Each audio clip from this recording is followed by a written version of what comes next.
Good morning. Good morning.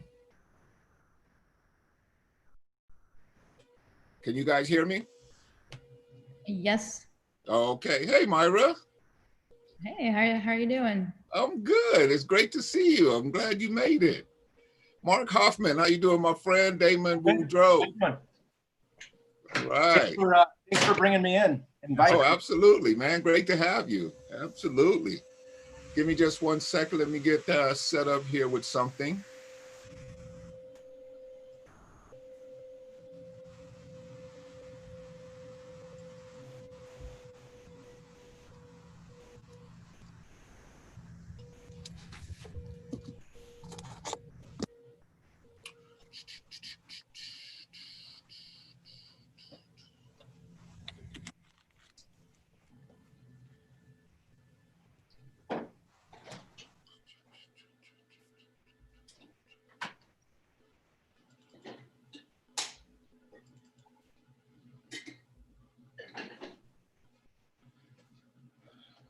So how we doing this week, man? You guys got anything popping off? Anything you wanna talk about? Any questions you might have concerning deals you're looking at that we might you might want to go over? Any challenges you've been running into as far as the phones and stuff? Just practicing to get better. Just Yeah, practicing to get better. Have you been getting lead? Hey, Neil, have you been getting what's up? Getting leads, getting your scrapes and stuff, and making the calls? Yeah. Yeah. Just working to get improve my I guess how I talk, be more fluid with it, and it's not having to think as much when I'm But are you having good conversations? You feel yourself kind of moving towards improvement, kind of getting it down a little bit as far as being able to listen better? That's the hardest part, to listen and to pick up every little thing they say. Absolutely. Oh, absolutely. That is the hardest part, and that's the part that I think makes the biggest difference, is to slow yourself down long enough to actually hear what these people are saying, and then being able to decipher. I had a conversation the other day. I'll give you an example. So call up this lady. This lady has this big giant house. It's like 5 bedrooms, could be 6 or 7 based on the configuration. You could put up a couple of non-weight bearing walls and make it even bigger, right? Now she's been trying to sell this thing like forever. It's the biggest property in the area, like literally the biggest property in the area. It's massive. It's like a mini mansion, right? So she hasn't really been able to move it because it's overbuilt. And ironically, she now has it at the same exact price that she bought it at almost 10 years ago, which is really a unique situation, right? So I'm talking to her, and she's a surgeon. And, she starts off with the whole, surgeon posture thing, like, oh, I could keep it. I could decide to do something else with it. And, that whole conversation, right? So I'm just steadily talking to her, and I'm asking her, I'm like, well, seems like you've been paying on this for a while. And then she starts telling me about how her husband passed away and she moved out the house. And so obviously my question is, well, what are you going to do if you don't sell it? And her automatic response was, well, I'm going to move back. I could always just move back in. And I'm thinking to myself immediately when she says that, okay, a single woman living in this giant cave of a house, I'm thinking that's probably not going to happen, right? So I'm steadily just digging.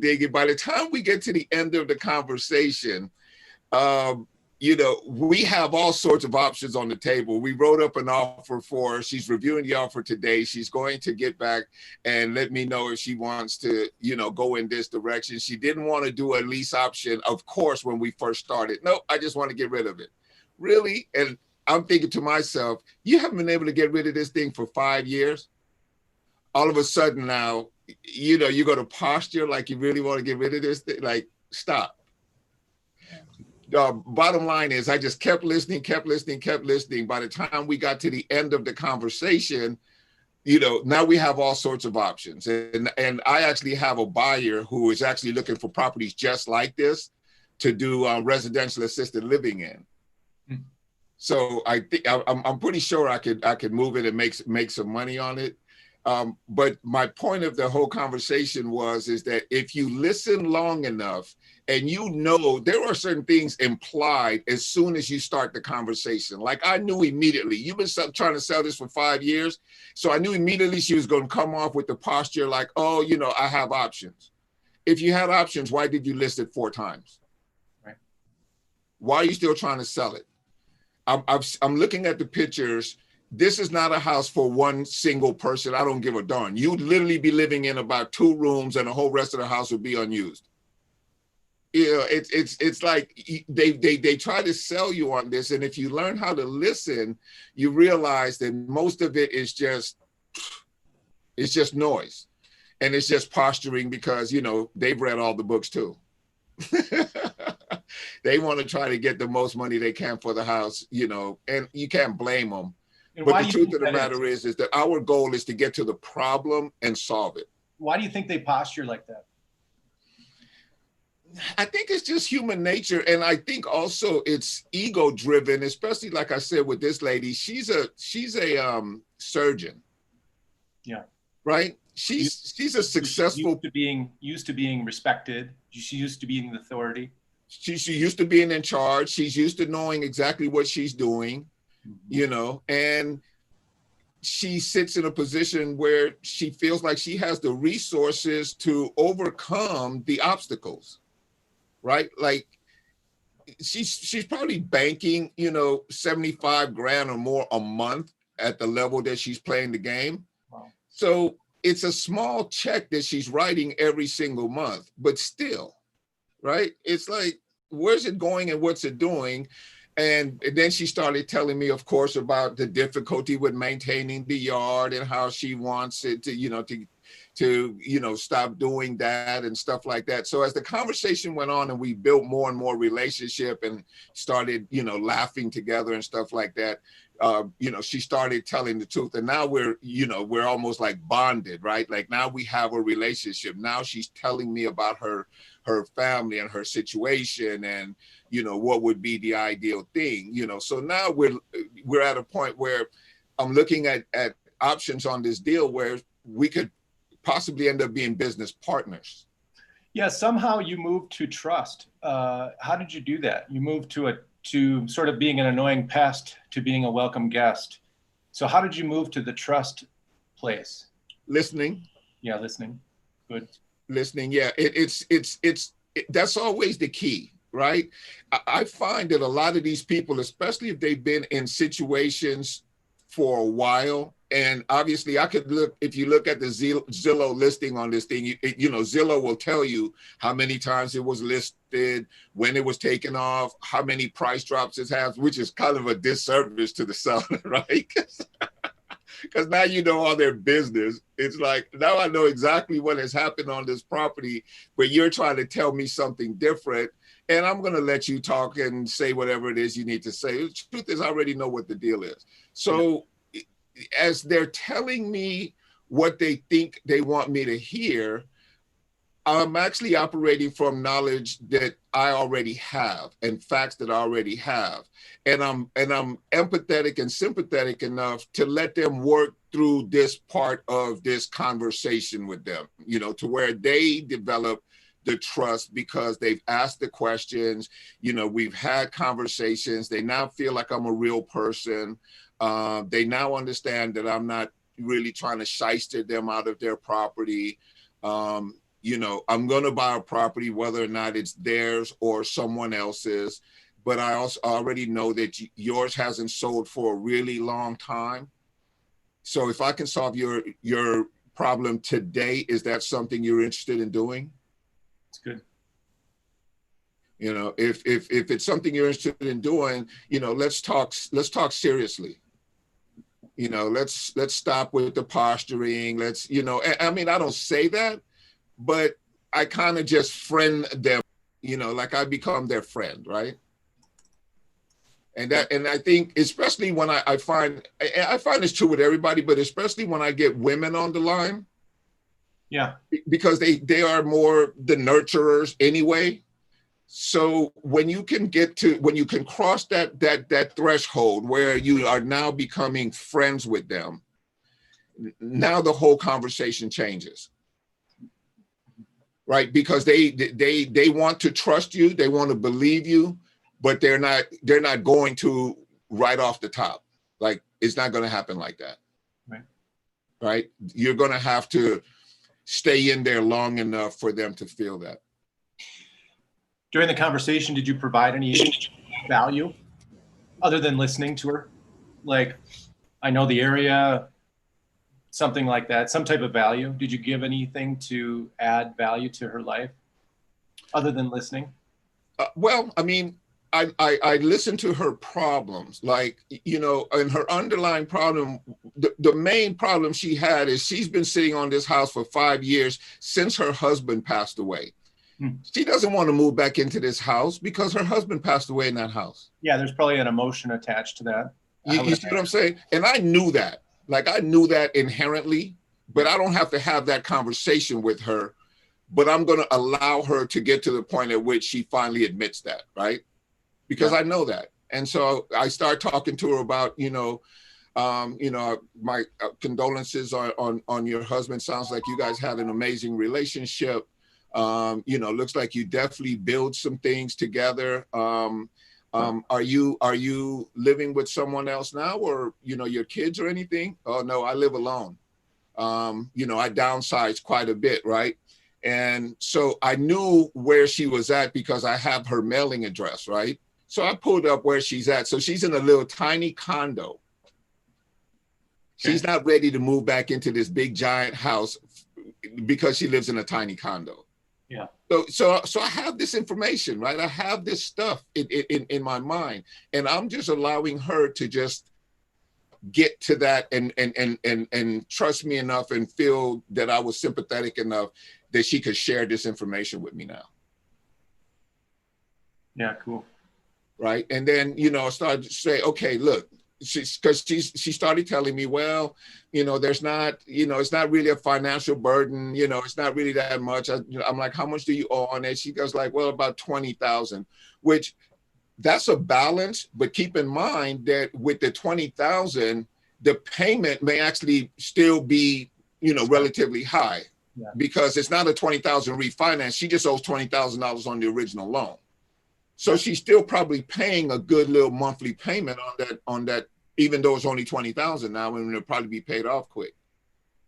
Right. So by the end of it, I was like, look, you owe 20,000 on this property. Would you be willing to, carry back some financing where, at this point now, you still have all the leverage. We're paying the mortgage on the loan every single month. And, we have somebody in there who you have signed off on, who you've qualified, who we have pre-approved in a sense to make sure that they can move towards ultimately purchasing this property. So from a no, she went to, well, that might be an option actually. Yeah, that's cool. Yeah. So that's how the process goes. Let me change my glasses to my computer stuff.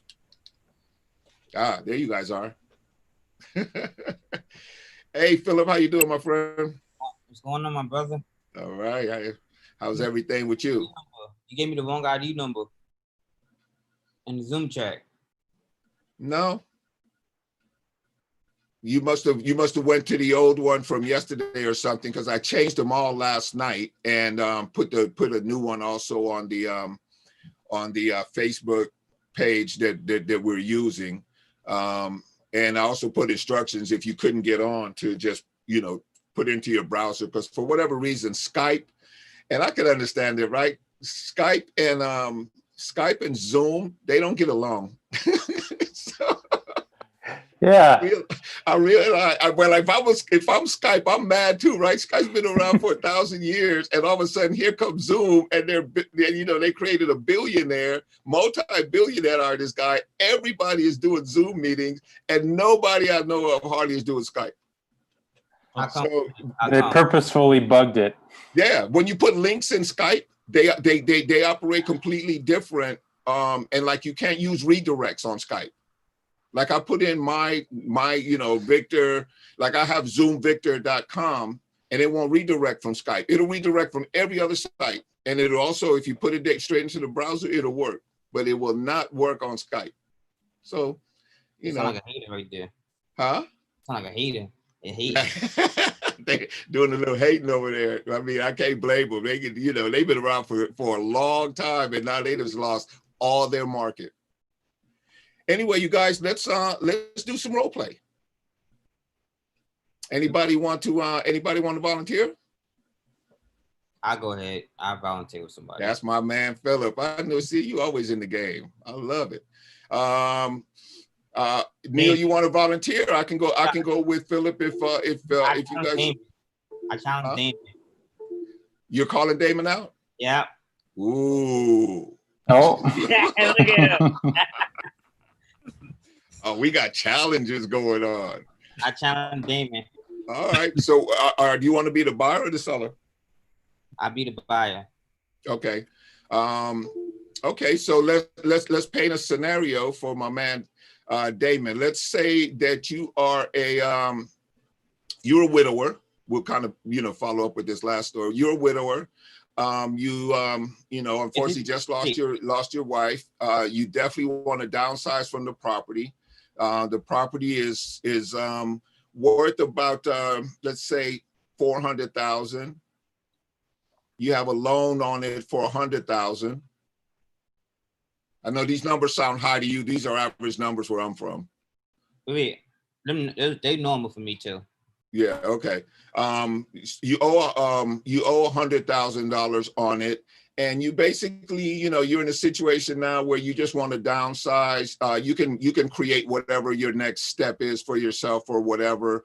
But those are kind of the numbers that we're going to work with, and then you can kind of paint the picture and do the objections or whatever, and we'll see, if Philip can move you to a point that you actually want to close with him. Okay. Yeah, I'll get this down. So ring. Hello. Hey, Damon, how you doing? This is Philip. How you doing today? Pretty good, and you? I'm good, thank you. The reason why I'm calling you is about a house that I believe you own at 123 Main Street. Yeah, I have a house there. Okay. I believe it's in probate. I'm sorry for your loss. Yeah. Yeah. I had my wife just passed away recently, and then it's been hard making the payments on this house, and so. So if you mind me, I ask you a couple questions to see if would you be considered in selling your house? Yeah, I mean, I need to sell it. I mean, because I'm having a hard time with it right now. I mean, even though because what it was is we were both. It was taking two incomes to pay this house. I understand. Since she's gone, then it's been tough. And I know it must be hard. I'm sorry to hear that. So what are your plans on trying to sell it? Like, did you try to give it to a realtor? Anything like that? I had in the past, but when it expired, they kept wanting to lower the price, and I didn't go back with them. I know, because I might be interested in buying your house. Can I ask you a couple questions and see if we could try to do business today? Yeah, sure. What do you need to know? Okay. First question I would like to ask you. How's the repairs on the house? Like anything updated, something like that? It's pretty much in good condition. I mean, maybe some paint and carpet, maybe at most, because we did a renovation about maybe 5 years ago or so. 5 years? Okay, that's not too bad. So, so what are you looking to get for this house? I'm asking $400 for it. 400? And that's how much it's worth? Yeah, pretty much 400. And you said it's worth 400, right? Yeah, it's worth 400. Okay. And if you mind me asking, what you owe on it? It's free and clear. No, I have a mortgage on it. If you mind me telling me how much is left? Last time I checked, I think it was maybe around 100, somewhere around that area there. Okay, 100,000. Okay. All right. So, stuck. Brain freeze. Okay, so right here, this is where you kind of want to stay on the agenda. Let him know what it is that you are going to try to accomplish with him today, and give him permission to fire you, to step off of this conversation if you don't get to something. You want to try to get that clock in your mind right now to find out if in fact he's willing to deal within that 3-minute window, so to speak, the one that, Claude always talks about. Yeah. Try to get him to that point. Look, I understand you're trying to sell the property. If we could come to an agreement today, you wouldn't be interested in doing a deal today, would you? Okay. Something in that direction. So you remember in the agenda part, give him permission to say no. You make sure that you get permission to ask questions, and also for him to ask questions. Look, I'm going to ask you some questions, and definitely feel free to ask me any questions. And, if we come to, commonality here, are you ready to do business with me today? Okay, let me see if I can get this all right. Yeah. So that's a qualifier. Do you have like your notes or a piece of note paper in front of you?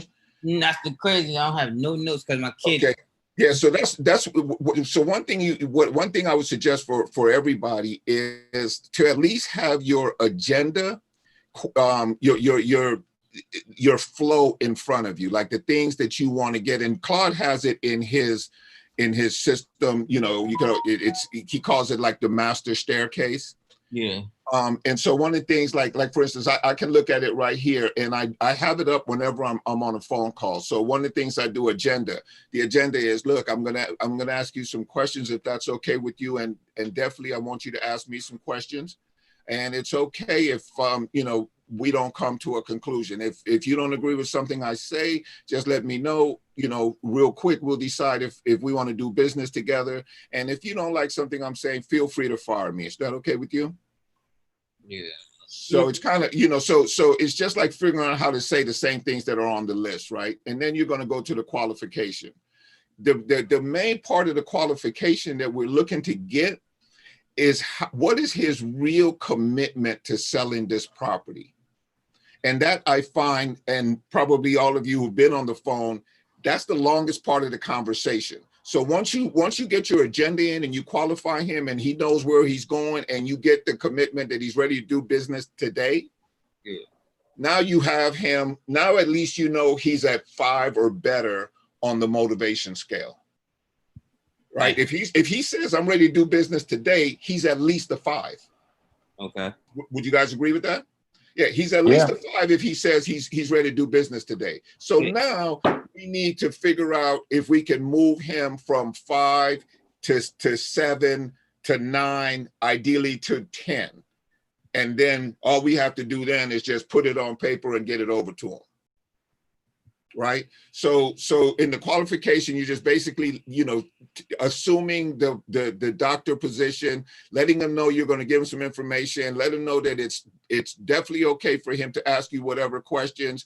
And at the end of that, if I'm not coming from a place you feel comfortable with, or I'm not saying anything you want to hear, definitely feel free to fire me.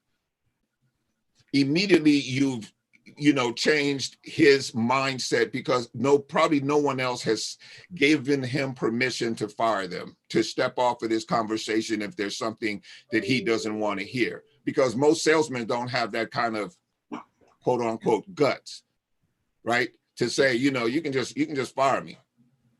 And that's really a paradigm shift that moves them into, okay, well, this is going to be different than what I'm used to. This is a different conversation than I'm used to having. So now my ears are perked up. So once you get that out the way, the main thing now is to try to find out exactly how committed this guy is to getting it done. And the way you do it is with some commonalities, creating some commonalities with this guy. So you want to listen to what he's saying. Oh, my wife just passed away. Oh my God. So sorry to hear that. I know exactly what you're going through. My uncle or, one of my friends they just lost somebody, a spouse too. And, it really, put their life into turmoil. They had to change everything that they were doing. You see what I'm doing there? Now, this guy thinks that he and I have something in common now, and that I'm sympathetic and empathetic to what it is that he's going through currently in his life. Okay. Right. So now I'm moving off of a guy who called to buy a house to someone who is moving towards the friend zone. Yeah. So they right? Someone who he may actually want to have his house just because he likes this guy. You'd be amazed how many people will sell to somebody. And you probably heard it on training videos all over the place. The lady sold me the house because she liked me more than she liked the other guy. Yeah, just like this book, and like it's a book that Trump made back in 2006. He had a house in New York, a building in New York, right? And he flew to Germany to find his seller, right? And he said, I'm looking to interest in your property. How much do you want for it? He said, what can you offer? $1 million. Right? He said, okay, I take your offer, even though a lot of people offer me $25-30 million. He said, well, why did you take my offer then? Because I felt a connection with you. You came all the way out here just to see me. Right. Like, yeah. Right. So it was a paradigm shift in terms of everything else that he had seen. Yeah. Every other way that everybody had been dealing with him. And sometimes that's all it really takes is for them to know that you've put them on a level above what everybody else did. And so now they feel respect, and people will do stuff just out of feeling respected. Yeah. Yeah. Okay. So let's go back to the agenda. Let's go back to the agenda part and just, introduce yourself and maybe what you can do, because like, and this is just an observation, right? Yeah. You're a real mellow kind of guy, right? You're kind of, you kind of laid back a little bit, right? Mm-hmm. When you're assuming the posture of command in the conversation, try sitting up, try, coming at him like you're a professional who is here to do business and you want to deal with this person on a particular level.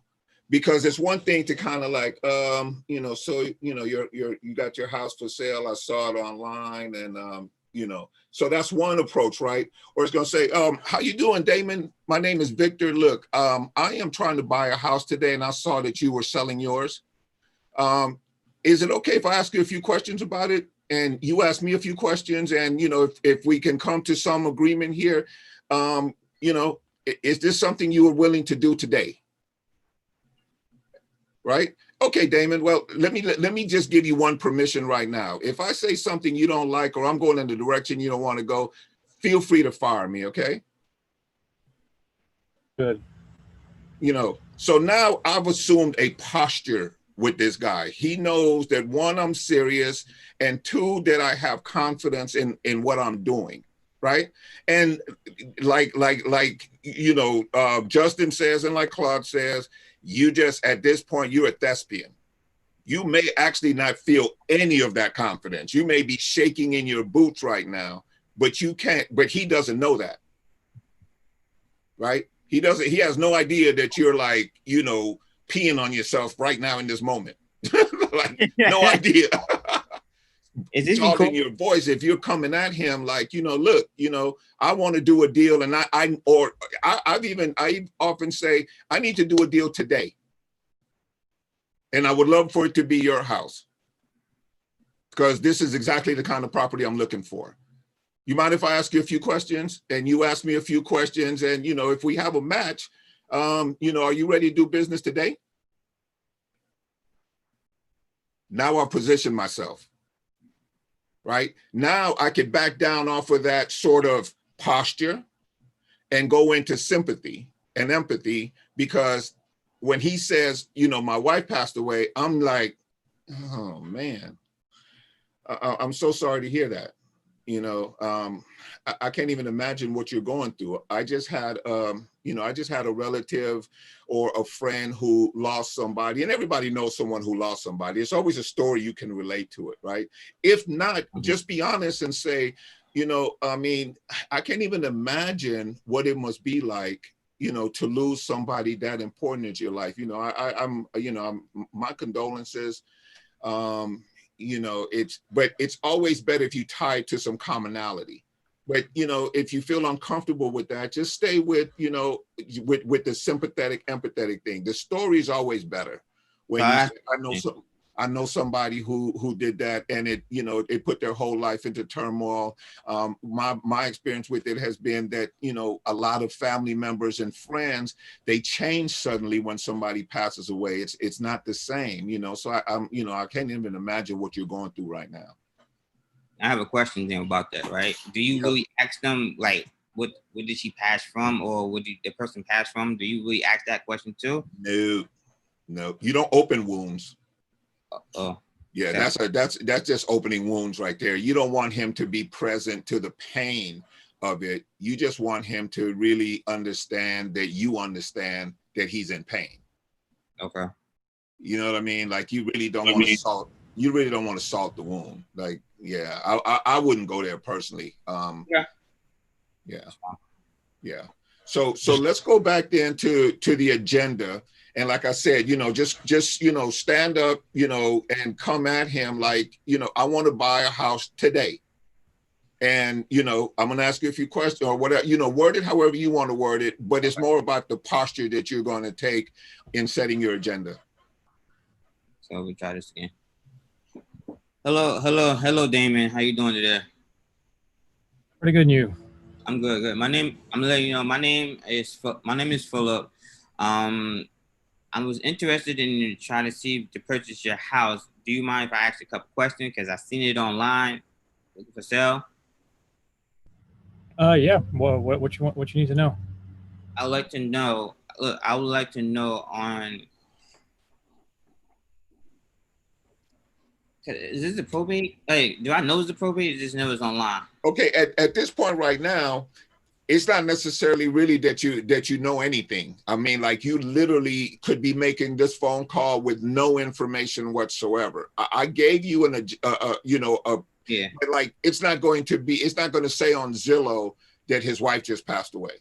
Okay. Like you're not going to know that. So your initial setting up the agenda has little to do with the makeup of the deal. Right now your agenda is simply to set the stage. So imagine that you're setting the stage. You're assuming a posture with the seller, and you're demonstrating a level of professionalism and urgency.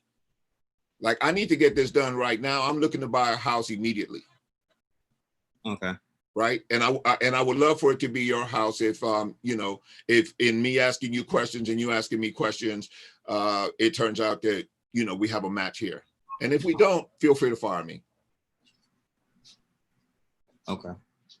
From that stance, more so than what you're saying, but it's more the stance. Okay. Can we reverse the role then? Yeah. You want to be the buyer? Yeah. I mean the seller? Or what are you thinking? Yeah, the seller. Yes, I'll be the seller. You be the seller? Okay. Damon, you want to be the buyer on this, or? Oh, I'll try it. Come on, Damon. You better than you give yourself credit for, my friend. I've heard you. Okay. Ring. Hello. Yeah, I was calling. I saw you have a house for sale online. Can I ask you some questions? I'm looking for something in that area. I'm looking for an investment property. Can I ask you some questions about it and see if we can do some business today? And if not, you can tell me no. How does that sound? Okay, sure. What do you want to know? Okay. What's the condition of the house? Is it? I mean, on a scale of 1 to 10, does it need any repairs or anything? No, it's really new. I mean, everything been updated for the last couple years, like 3 years ago. Okay, so it's yeah, 'cause, yeah, I saw the pictures online. I mean, it's a real beautiful home. I mean, why are you selling this house? You know, my wife just passed. And I'm going through something right now, and I need to get it off my hands. Oh man, I'm sorry to hear that. I mean, that's tough to go through that. Um, I mean, you're not looking to do anything right now, or or to sell it, or? Yes, I need to sell it. I need to sell it. The reason why is because of double payments. I still have a mortgage on it, and I can't make double payments. I have to leave this. I want to leave this house because it got too many memories in here. I don't want to deal with that anymore. So I need help getting out of this. Oh yeah, I totally understand. You know, I had a friend that went through a similar situation, and Really? what's that? Really? Yeah, they went through a similar situation, and their wife passed away, and I mean it was tough for them, and they weren't in a situation with double payments, but I mean they just wanted to be sold because they wanted to sell the house because they didn't want to have to deal with the memories and everything. So I understand what you're going through on that. Let me ask you, what are you asking for this house? A house worth 400. My house is worth 400. 400. Okay, and what is the value in the area? Is it around that, or? It's around that area because it's barely new. You know, everything been renovated 3 years ago. Okay, yeah, like I said, I saw the pictures. It's a real nice house on that. I'll tell you what, I mean, if I could get you that price that you're asking, that way you can be done with this house. I mean, I know you said you have memories and everything, and you want to be, and you got the problem with the double payments and everything. If I could take care of all that, you think we could do business today? What is your offer? Well, if I could pay you what you're asking for, would you be open to renting it for 24 months and then I'll cash you out?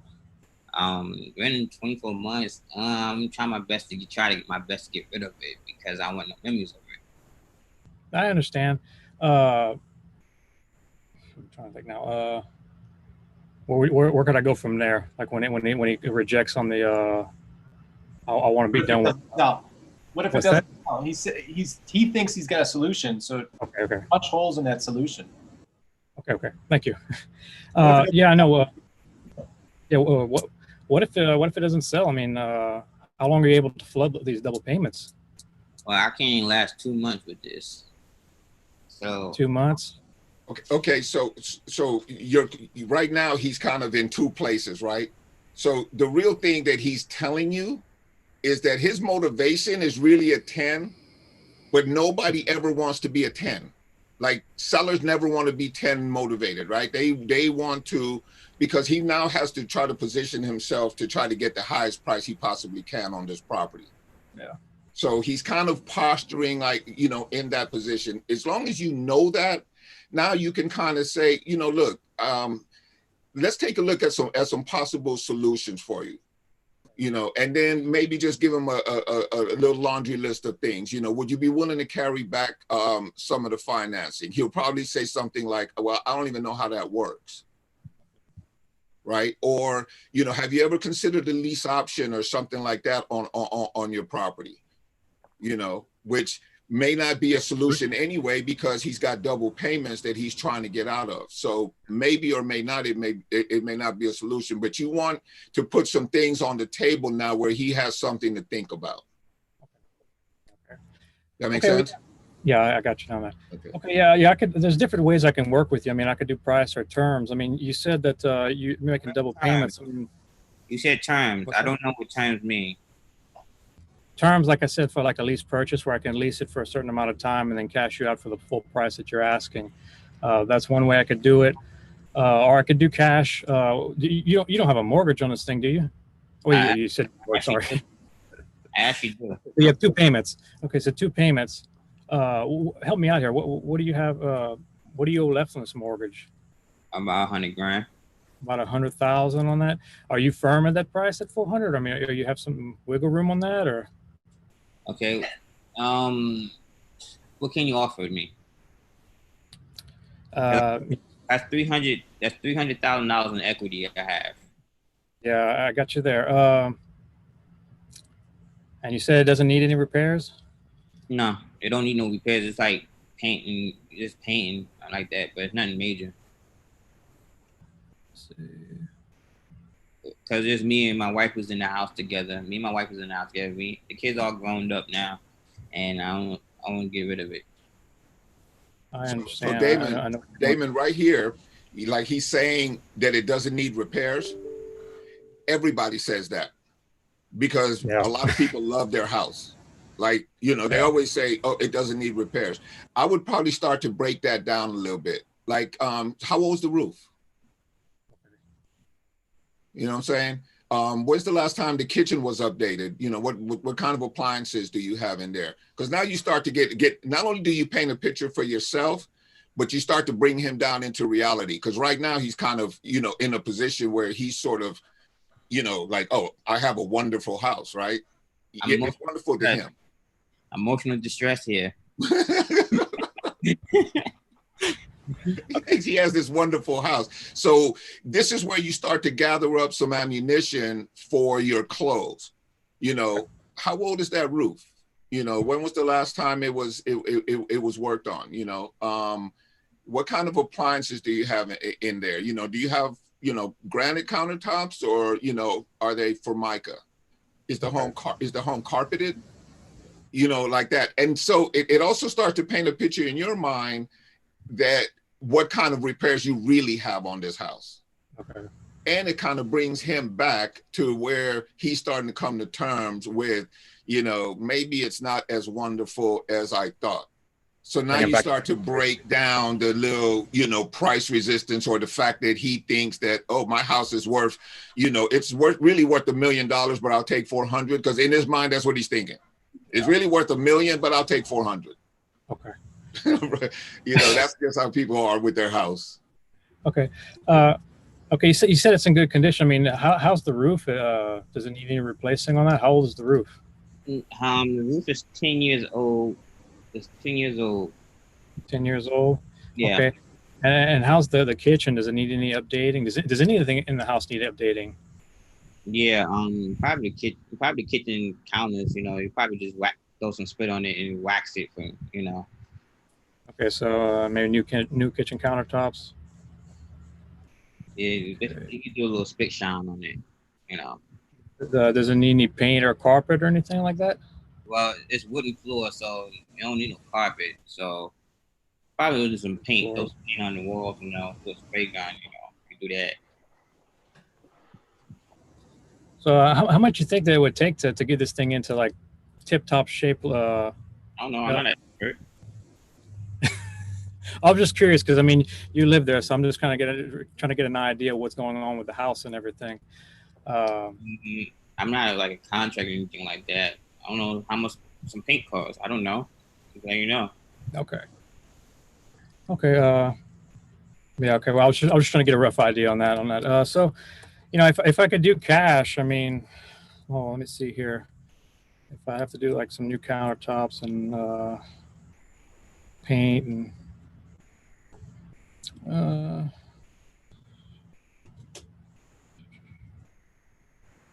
the electrical is updated, right? You know, you're on modern electrical and everything. You know, how's the plumbing? Yeah, how's the electrical and the plumbing on the house? And what electric is good. The plumbing is awesome because the kids didn't put nothing in the toilet, so we good about that. Well, that's good. They haven't put anything in the toilet. Yeah, if I could, for a cash offer, you know, I'm probably looking at maybe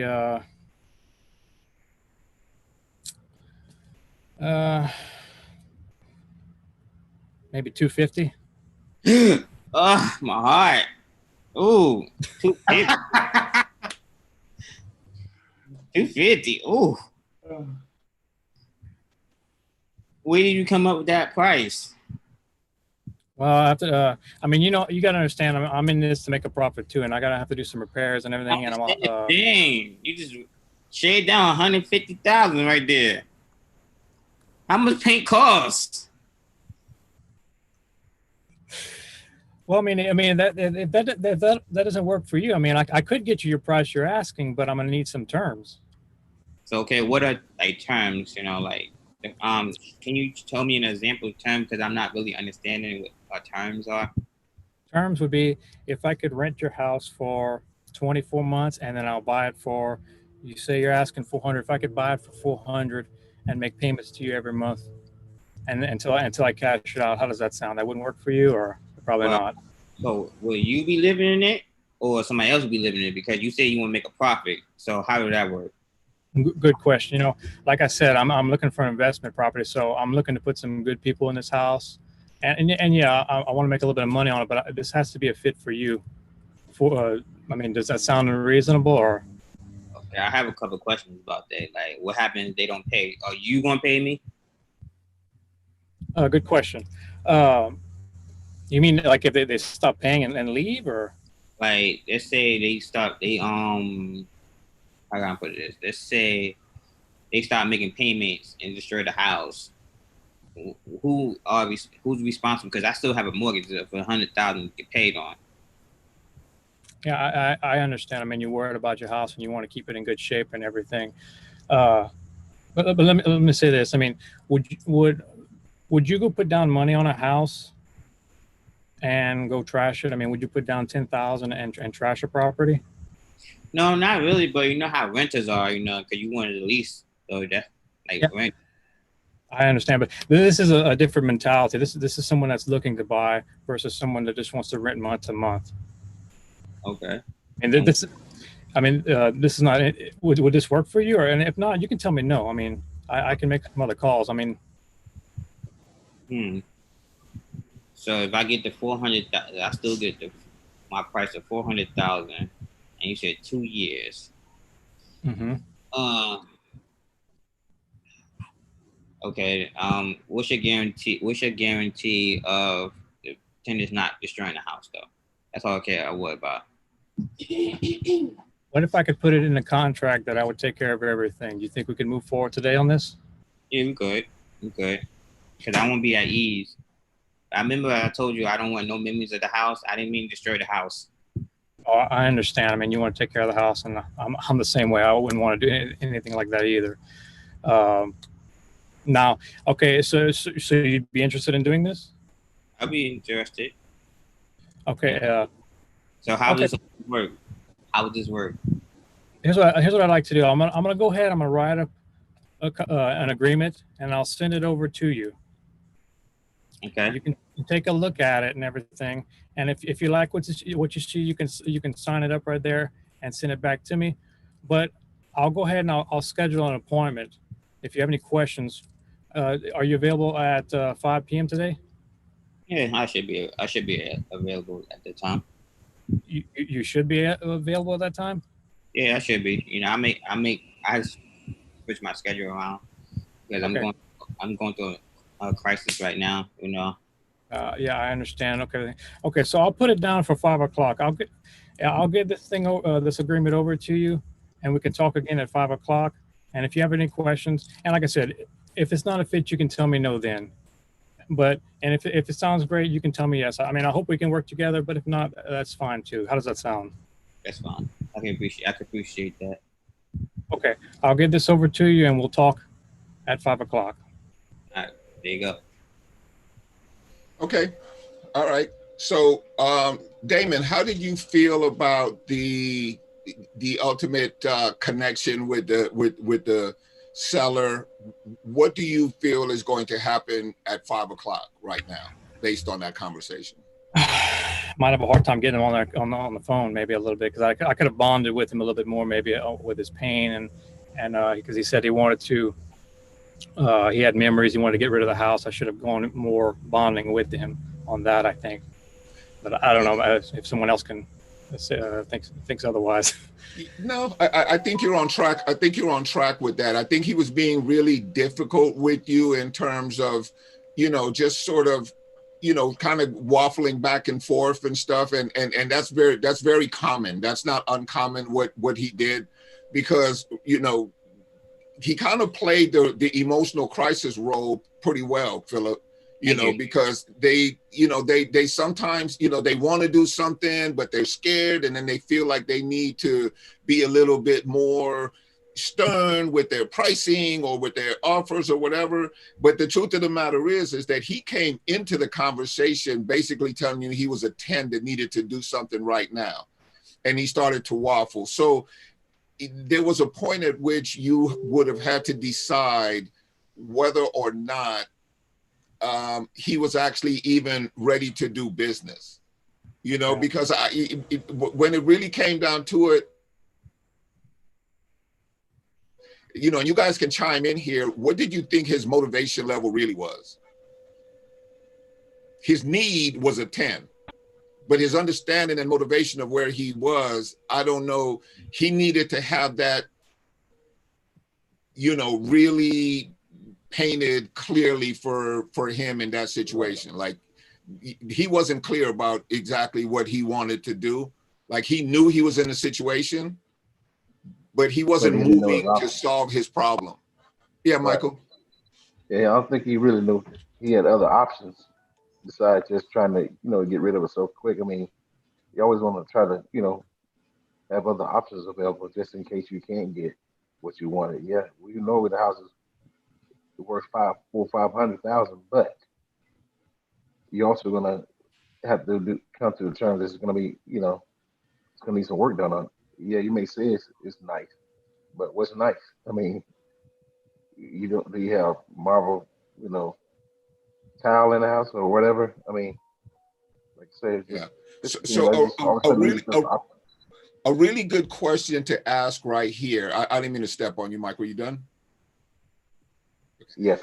So a really good question to ask right here is, when is your payment due, Philip? Oh yeah. Okay. What is it going to look like for you the morning after? Sadness, because my wife not there, and it's painful staying in the house every day, knowing I have a payment on it. Yeah, but what's your financial picture is going to look like if you have to come up with that payment again next week? Did you say you were trying to move? Yeah. So I'm guessing you need some moving money. Kind of, yeah, because I could stay with my brother for the time being, because I don't want to be in the house. Okay. So even if you stay with your brother, though, you probably need some place to put your stuff, or does he have room for all of a whole house full of furniture? No, I'm gonna need a store. I will probably need a storage. Okay. I will have to throw most of the stuff away and keep a couple things. Okay. Have you made arrangements for that? Because it sounds like you're kind of like the clock is kind of ticking on you. I mean, it's ticking. It look like it is. Yeah. I totally get that.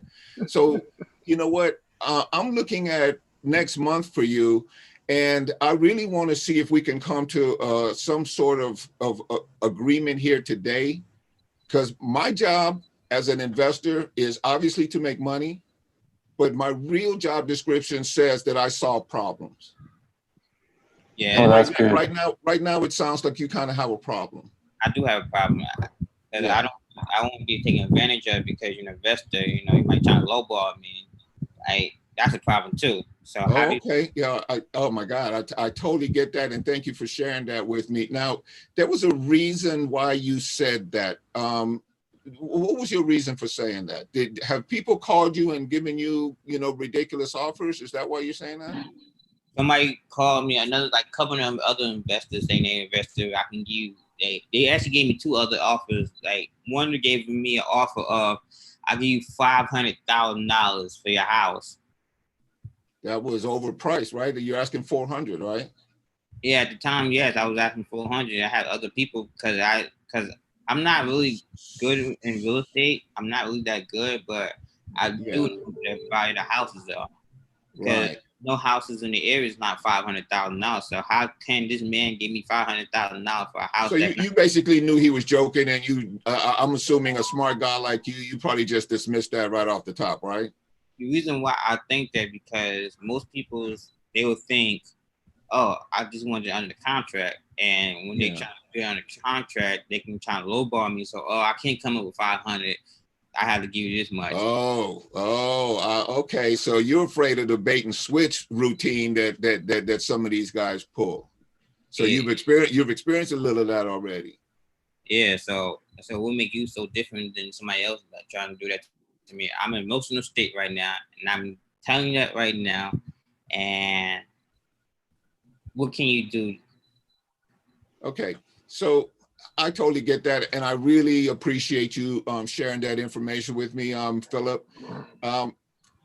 When I got on the phone, remember I told you that I would ask you some questions, you'd ask me some questions, and if we didn't have a match that we could, you could fire me right away. That still stands. My commitment here is to try to find something that solves a problem for you. Right now, it seems like the problem is that you're getting ready to come up against some payments that could potentially put you in a really bad situation. You obviously do not want to sell your house at a ridiculously low price, but also understand that as an investor, I'm in this for profit. But the ideal scenario is I win, you win, right? Okay. Okay.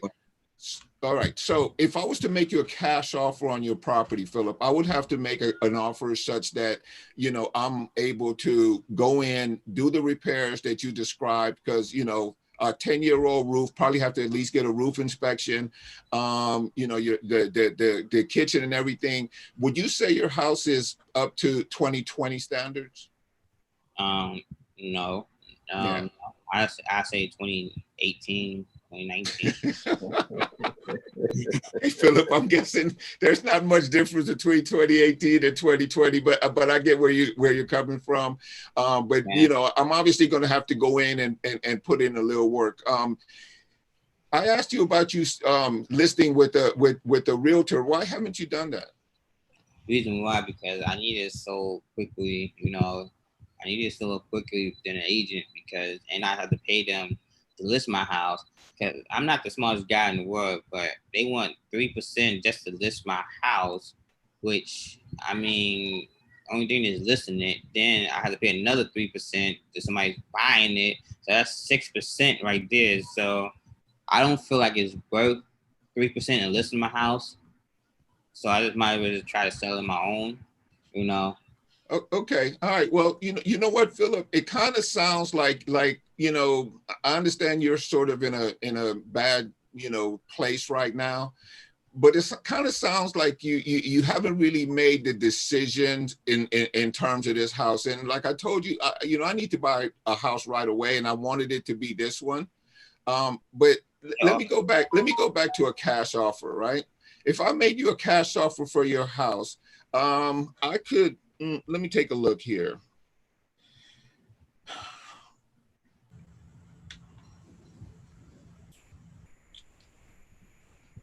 I could offer you $300,000 for your house right now, and close by the time you're ready to make your next payment. You'll be completely out this house, and you only owe $100,000 on it. That's literally 200 grand in your pocket. How would your life change with $200,000 in your pocket? I can take two. I can take two, to be fair. I can take two.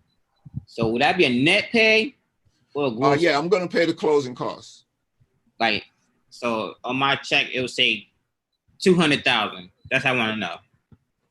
You're going to get 200,000, give or take a couple, dollars for, some ancillary costs or whatever. And I would still need to do, a little bit of inspection, but I'm comfortable with that price. I think I've have enough room in there for me to do what I need to do and also make a profit.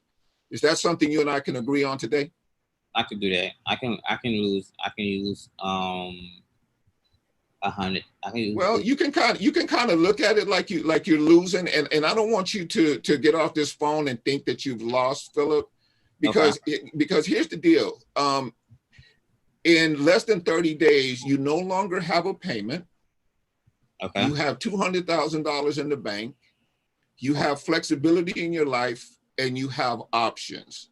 Does that sound like something you want to do or no? Yeah, it's something I need to do. It's something I don't want to do, something I need to do because I don't want to make another payment. So if I can get 200,000 out of this house, I can buy a smaller house. Yeah, man, it gives you all the options that you need, and that's something I can do, pretty quickly.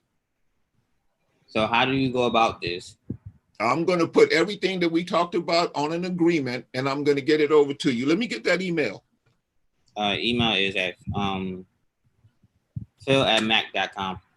Got it.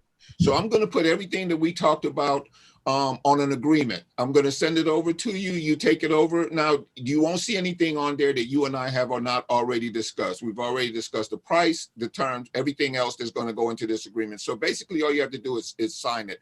Now, I'm assuming that you are the sole decision maker in this deal, right? Is there anybody else that you feel like you absolutely have to get their okay to sign off on this?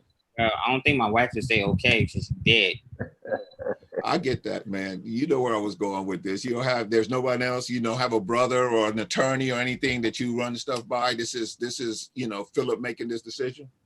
Because my wife was on the deed. She was on the deed with me. Is she still on title? Yes. I'm assuming you have right of survivorship? Yes. Okay, so you can go ahead and sign off for both of you then. So that's fine. Okay, so Philip, what I'm going to do is I'm going to get this over to you right now. Wait, so that's forging her name? I'm sorry? So that's forging her name? No. It's automatically in a real estate agreement like that. When husband and wife buy a property, there's a thing called right of survivorship. Mm-hmm. Had you passed away, she would have the same exact right to do what she needed to do with this property on her own. So it's not bound up by the courts or anything like that. That's kind of how it's worded. Okay. Yeah. Good. So you have this ability. So Philip, I'm gonna get this over to you in the next hour or so, and I would like to reconvene with you. It's 2:00 right now. I'd like to be able to get back with you at 5:00. I'll send it over to you as a DocuSign document. You take a look at it, sign off on it, keep a copy for yourself, and we can go to get this done. We need to move fast because you have your situation coming up in less than 30 days. Is less than 2 weeks. Okay, in 2 weeks. So we need to get this done so we can move forward with this. Now you seem everything that I've got from you so far. You seem like a man of your word. So I'm certain I can count on you to reconvene with me at 5:00. I don't have to worry about you ghosting me or anything like that. I mean, are you comfortable with this deal? Are you good with where we're at? We good. We said we good. We at because I can't dodge. I probably could dodge you, but I can't dodge that payment. So. Okay. All right. Well, here the paperwork will be coming over right away, and I will reconvene with you at 5:00, man. I look forward to doing business here. I'm really looking forward to you, turning the page on this stage of your life, and having some resources and being able to make some strong decisions moving forward. I know because I had to leave quickly. All right, Philip. It's been a pleasure speaking with you. I'll talk to you at 5:00. Okay. All right. Thank you, my friend. All right. All right. Awesome. Philip, you're a good seller. Right. So you guys saw what I did there, right? So he was pushing, but I could really hear in his voice and his demeanor that he really needed to do something, right? But he was scared, he was reluctant, he was apprehensive. He had gotten a lot of calls. He'd seen videos. He'd heard, people telling him how he's going to get taken advantage of. He's got family members coming out the woodwork because that's what happens when people pass away. So if you're empathetic and understanding of those things, you basically just want to get to the solution for him. And once he was able to see in his mind what it would look like, to walk away with 200 and you see how I had to move him off of I'm losing 100,000, because that's one conversation, right? I'm losing 100,000. Yeah. The other conversation is I'm gonna have $200,000 in my pocket in a couple of weeks. My life can change, move on. I can do everything that I need to get done. Now we're not having what you lost, we're having what you gained conversation. right? So just change the dynamic of that. You guys have any questions, comments, feedback? I gotta ask something, right? If I owe $100,000 on the house, right? That means I net 100,000 because I owe the bank 100,000. Is that true? Well, you owe the bank 100,000. I offered you 3. No, you asked me. Oh, okay. Okay, so all right. That's 200,000 to you. Yeah. Yeah. So that's life-changing money. Yeah. Yeah. You know it and I know it. Yeah. So my equity was 300. So you gave me all the equity, and well, the price was 400. Well, the price was 400, right? I did enough research to know that was a relatively fair price. I got $100,000 cushion for myself. I'll probably have $10,000. So 300,000 just off the top of my head is what, 75%? Yeah. I can sell a 75% wholesale deal. Yeah. And that's where you want to be too. Definitely. Right. Yeah. I could sell a 75% wholesale deal. And if I have an inspection clause, I may even be able to chisel it down a couple of dollars. I'm not going to try to job you or anything, but I may still have some wiggle room if the inspection shows that I might have a little work to do. I'll have that conversation with you. Now that we had a relationship. What happened upside down? I'm sorry. What happened is the scenario was if I was upside down. I would refer you to my short sale specialist. So you won't be able to do it, right? I wouldn't. No, there's no deal if it's upside down. There's no deal for me. Yeah, if you owe more on the house than the house is worth, there's no deal. I can only get a short sale referral on that deal. Okay. Yeah. Wow. Strategies. Yeah. So you kind of have to know, what some of your options are in terms of where you're going to take this person. For you, specifically, what is Neo? Yes. Neo. Let me change that because we are professionals here. This is Neo. For you, I understand that you're not really in the real estate game per se, right? Right. But in hearing but your client is a real estate client, right? Yes. So now you're hearing these conversations. Now you're able to say to you, when this client is talking, not only are you able to possibly suggest some solutions to this client, right? But you also understand what language he's speaking. Yes, exactly. And then I'm able to, like him having equity in his home. Yeah. When he said that, there was a few things that turned in my mind. I know a lot of people probably wouldn't be familiar with it, but being able to use that equity in your home to pull from it to fund a life insurance policy that eventually will start your own bank. And then just giving them some strategies in regards to how they can move forward. Yeah. Exactly. Yeah. And if you're able to understand what is going on in terms of the real estate transaction, right now you can get in where you fit in. Exactly. That's why it's like strategies. It's really just strategies on strategies to get to that goal, because those pain points is consistent across the board. Exactly. And if you're able to speak to your prospective client, and you can speak with him in terms of you understanding the game he's playing, the scenarios that he's facing, the potential outcomes of his decisions. Well, now it puts you in the driver's seat, because now you're able to tailor something specifically, yes, to solve his need. You know what I mean? To put him in the absolute best position you can. Yeah, especially thereby growing your business, building your referral base. Having people speak highly of you. So that's where you want to go with that eventually, right? That's the goal. That's the goal. That's the goal. So understanding what we're talking about in terms of real estate strategies, in terms of, moves that we can make, in terms of equity positions, in terms of what can happen if this is this way. The greater understanding you have of that, the better ability you have to position your product. That's true. Yeah, that's the whole reason I'm here, just gathering all that data and that strategy. Listening to him, he said he lost his wife. So immediately I understand that pain point because I'm in life insurance, what I mean? Right. And then I can even piece that in, like, so was she insured? you Right. know, and he'd be like, no, it's not insured. We got to pay for the funeral out of pocket. You Right. know, the funeral could possibly cost 10,000, such things like that. And then I'll just tap into his emotions saying, do you have children? You know, these are things that, you know, children actually have a It's heart. funny that you went there, because I was thinking the exact same thing. What I could have gone even to paint to kind of, you know, bring Deeper. the reality Yeah. closer to him was, Yeah. you know, I didn't get into an air conversation. Well, do you have any children? Like I never asked him, did he have any children? Which is, Right. which, you know, he never brought it up. Actually, Like I did. huh? I did. You did have children? In my conversation or with Damon? Damon. Okay, yeah, I must have missed it. I might have been responding to Texas or something. But yeah, so you know, I could have woven that in, but we were able to move, of course, you know, there. But I would have probably closed him on his ability to now be in position to do what he needed to do for and with his children. Yeah. Yeah, and I'm just speaking specific in regards to, yeah, I understand what you're saying, but I I'm know glad you brought that up, right? Because I already know you would have definitely tapped on that pain point immediately. You know what I'm saying? And I'm just, like I said, I'm just gathering data, listening to it, and how I will position myself in the conversation and those angles, because you know those children, the heirs, property, you know, the legacy building, and that whole picture.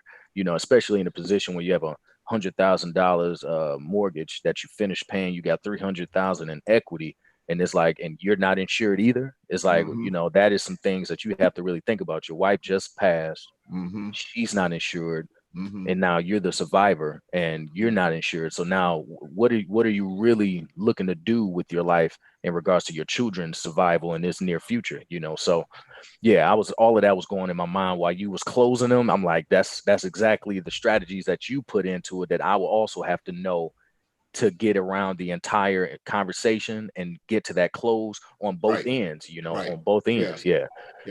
So you know, just like Harvard's saying, the bottom line is, for everything that we do in these conversations, is we want to move them to where they have a positive outcome after dealing with us. Yes. And if we can show them how, by doing what we're proposing, their outcome is going to be a win, the rest of it, the closing and everything else, becomes a whole lot easier. Yeah. You know, and if you notice also, and this is something that I'm learning as I go, is that I didn't tell him I was going to call him in 8 hours, 10 hours, or anything like that. We're going to talk again in a couple of hours. Yeah. Today. Because I can't, you know, ghosting is a thing in real estate. Yeah. Like, it's a thing. Like, people will start to, you know, it's a big deal. It's a big decision. And they'll start having all sorts of conversations in their minds. And next thing you know, they're terrified. Remorse. Yeah. They're terrified. And they don't know if they want to speak with you. They need to think about it some more. They need to pray about it. They need to sleep on it. They need, no, I don't have time for that. I need to make a deal today, and I hope it's yours, because I only have enough money to do 1 or 2 deals. Right. So you kind of want to, you know, stress that, like, in the beginning, like, I'm trying to do a deal. I need it to be today. I would love for it to be yours, but if it's not, you know, I need to keep it moving. Keep it moving. You know, so if I walk away from you today, you could end up in a situation where, you know, you could end up next month or in these 2 weeks having to make 2 payments. And now you're in a worse position than you were before. And now your options also diminish, because now you're in desperation mode. Right. And anything somebody throw your way that's like a life jacket, lifesaver, you know. Yeah. Do you want to come back later and say, I wish I would have? Yeah. I'm going to save you from that, Mr. Seller. Yeah. All right, guys, let's do another one. Anybody? Hey, where's Damon? You turned off your hey, Damon. That was a outstanding job, man. As far as just, you know, staying in there and communicating with the guy and you know, getting to the point. You know, did you have any comments or any feedback? You know, I didn't mean to. I don't know if I stepped on your toes, but you're probably just like, you know, I just. It was good to listen to. Huh? I said no. It was good. It was a good role play you did. Okay. Yeah. So you have any feedback, any comments, anything? I just need to get better at like relating to them and building that rapport with them and bonding with them. That's my problem. I guess I guess that my hardest part is like the pain step when I'm asking why they're selling and they start giving me some pain. I need to like go into it more and ask different questions to start building a rapport with the prospect. I think that's what I have the worst problem with. Yeah, it's kind of getting in there because you kind of feel like you're being a little bit too intrusive and too nosy, don't you? Yeah. Yeah, because you're a nice guy.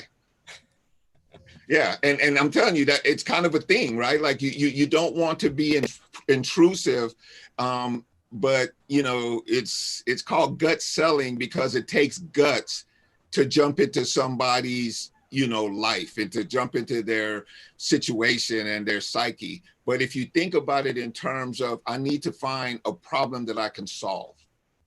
Mm-hmm. If I can't solve a problem for you, we don't have a deal at all. Like there's no deal.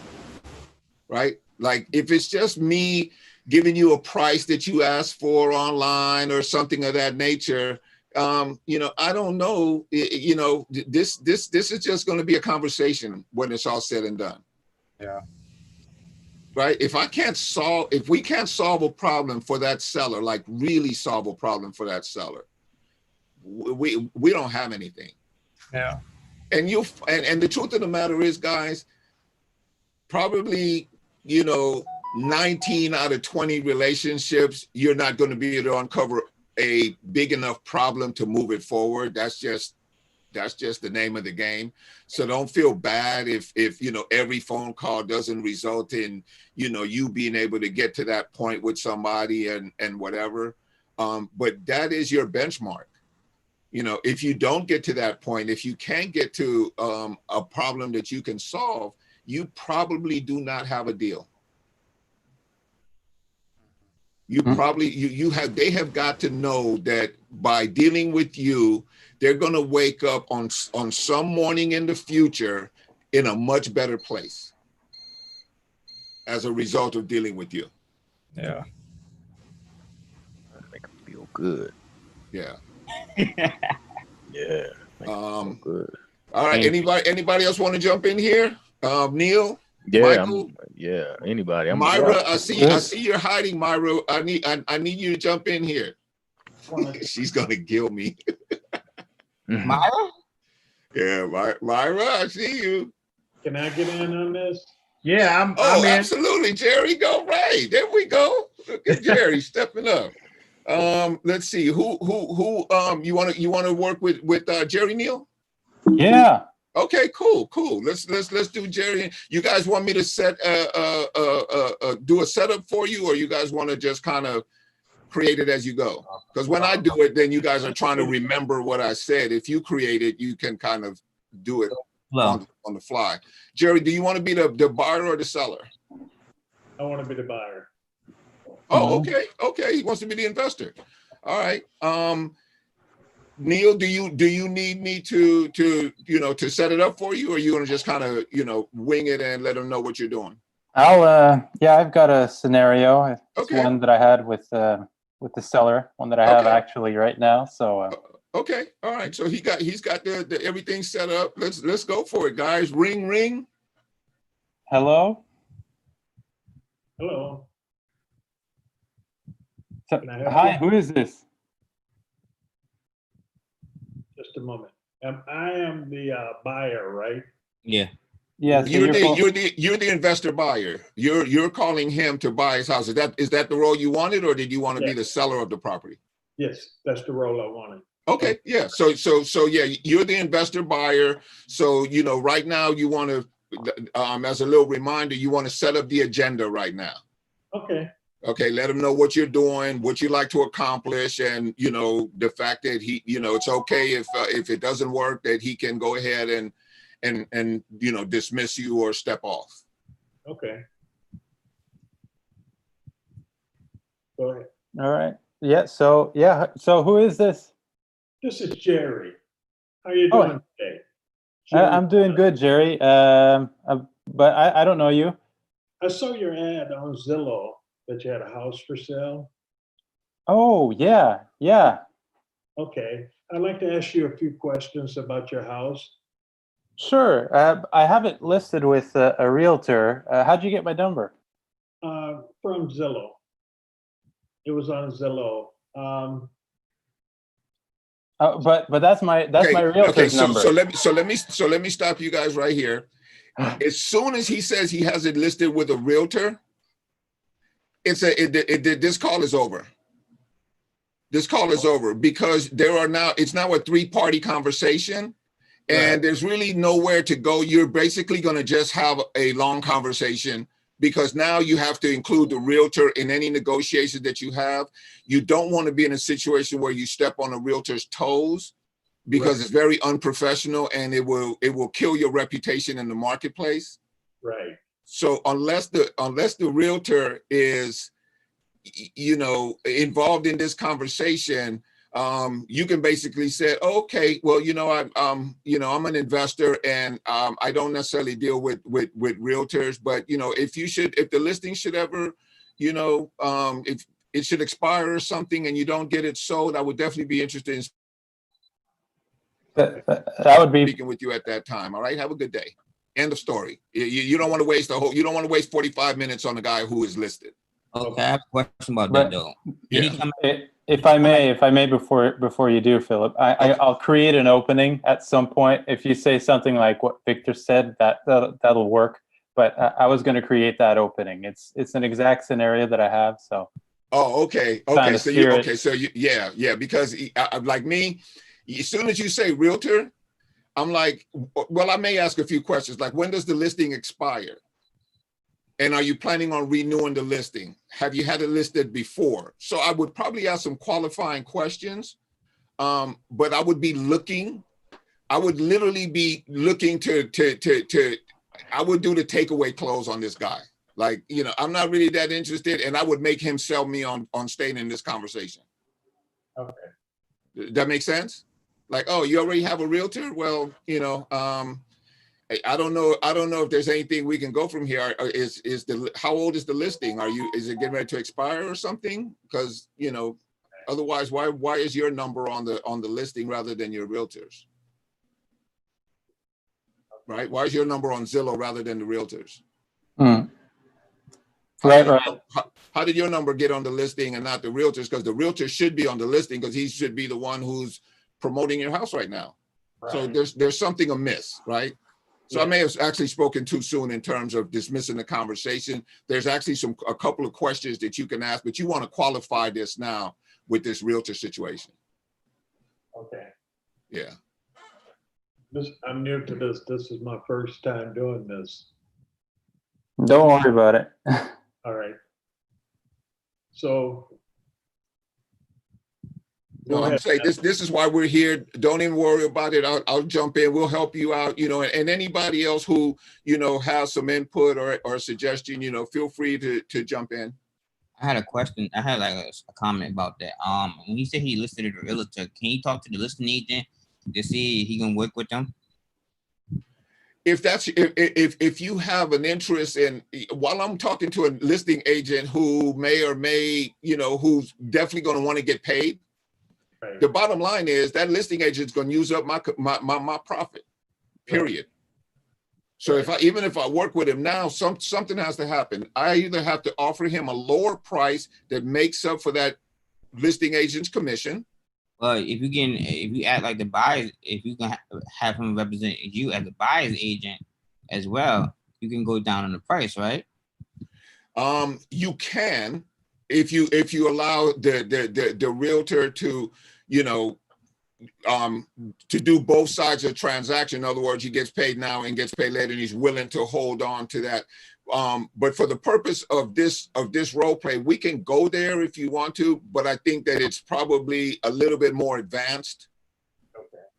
You know what I mean? I think right now we just kind of want, especially Jerry having it be his first time doing this. We don't want to make this, okay. Sorry, Jerry. Something crazy, just have Jerry speak to a homeowner.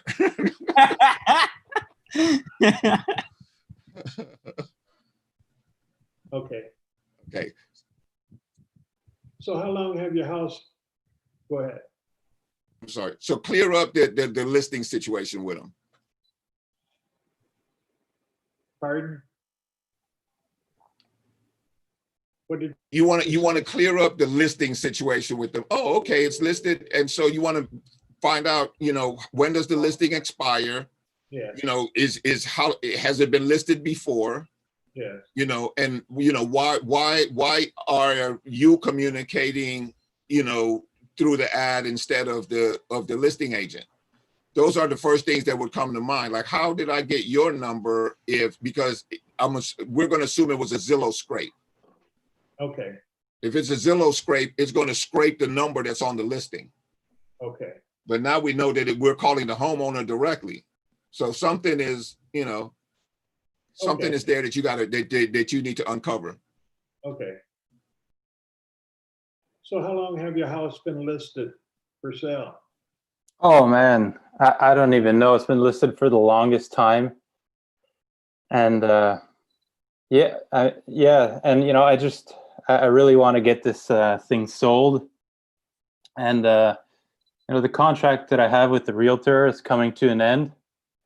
So I actually have to double check that.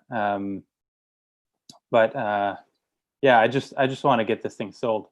So let me ask you this, what are you gonna do if it doesn't sell with the realtor? I don't know. I really don't know because it just hasn't been selling. I'd really have to think about that. I'm in Texas, and this home's in Albuquerque, and it just hasn't been selling, and I just can't figure out why. In Texas, all these homes are selling real fast, so I don't even know. Maybe the Albuquerque market's slower. Let me ask you this. Would you consider leasing it for 2 to 3 years and then selling it to me? Yeah, I guess I might, because this thing really hasn't been selling. Okay. Jerry, find out from him right now why he thinks it hasn't been selling. That was my next question. Oh, guys, sorry. Okay. Yeah, I don't know. Really, the only thing I heard back from the visits from the realtor is that it doesn't have a garage. Oh, okay. It seems like a really nice house. Yeah, everything's just been updated. I put so much money into this place. Okay.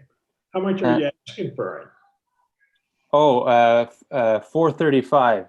Okay. And that's pretty much the best I can do, because otherwise I'm gonna be losing money. Okay. Let me ask you this: how much are the monthly rent? Monthly rent, it's around 2,400. Okay. And that's a 4-bedroom, 2-bath, no garage? Yes, sir. Okay. How soon are you looking to sell? Are you looking to sell this right away, or you have time? Yeah, I'd like to get rid of this as fast as I can, really. All right. The tax payments, they're killing me. Okay. Are the payments current on the house now? Yes, sir. Okay. In the loan, is it PITI? Yes, it is. Yes, it is. So let me just clarify. Market rents is what you were asking Yes. prior? Okay. Yes. Right. So my monthly payments are 1,800. Okay. And there's about 155 left to pay. 165. Sure. Okay. So is this the best you could do on this price?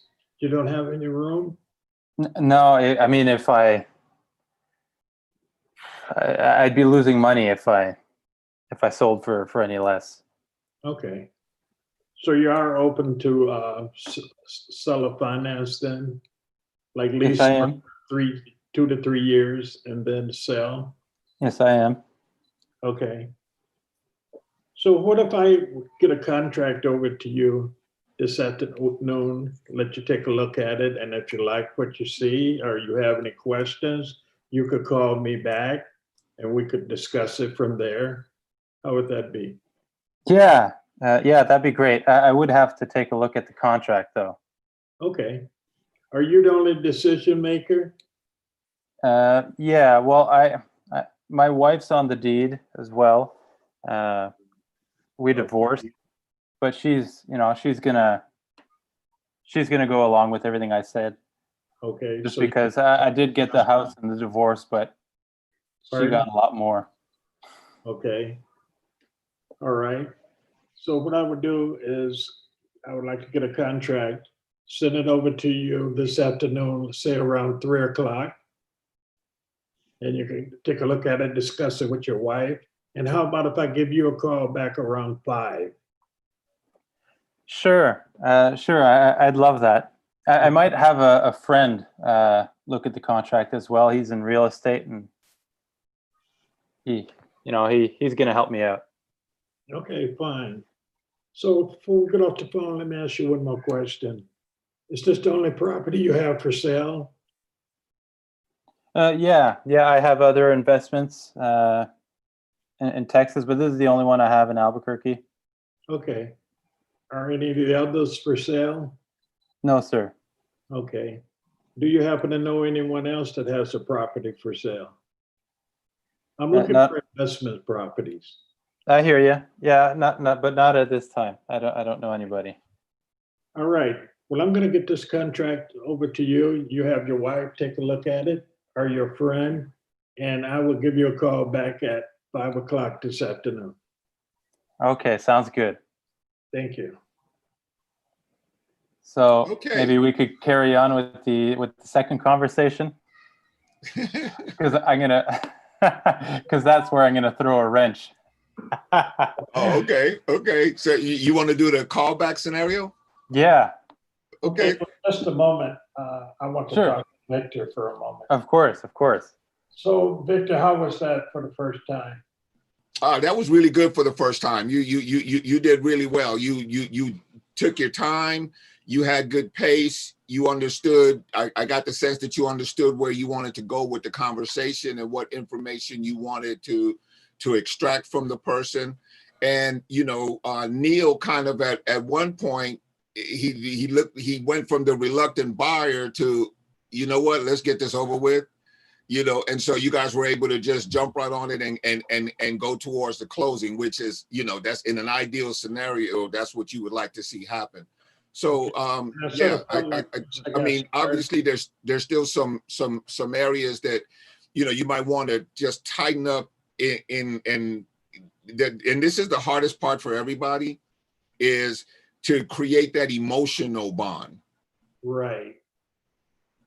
Okay. You know what I mean? To create something where, you feel like this person knows you a little bit, Right. and you're not just that guy on the phone who is going to buy his house maybe.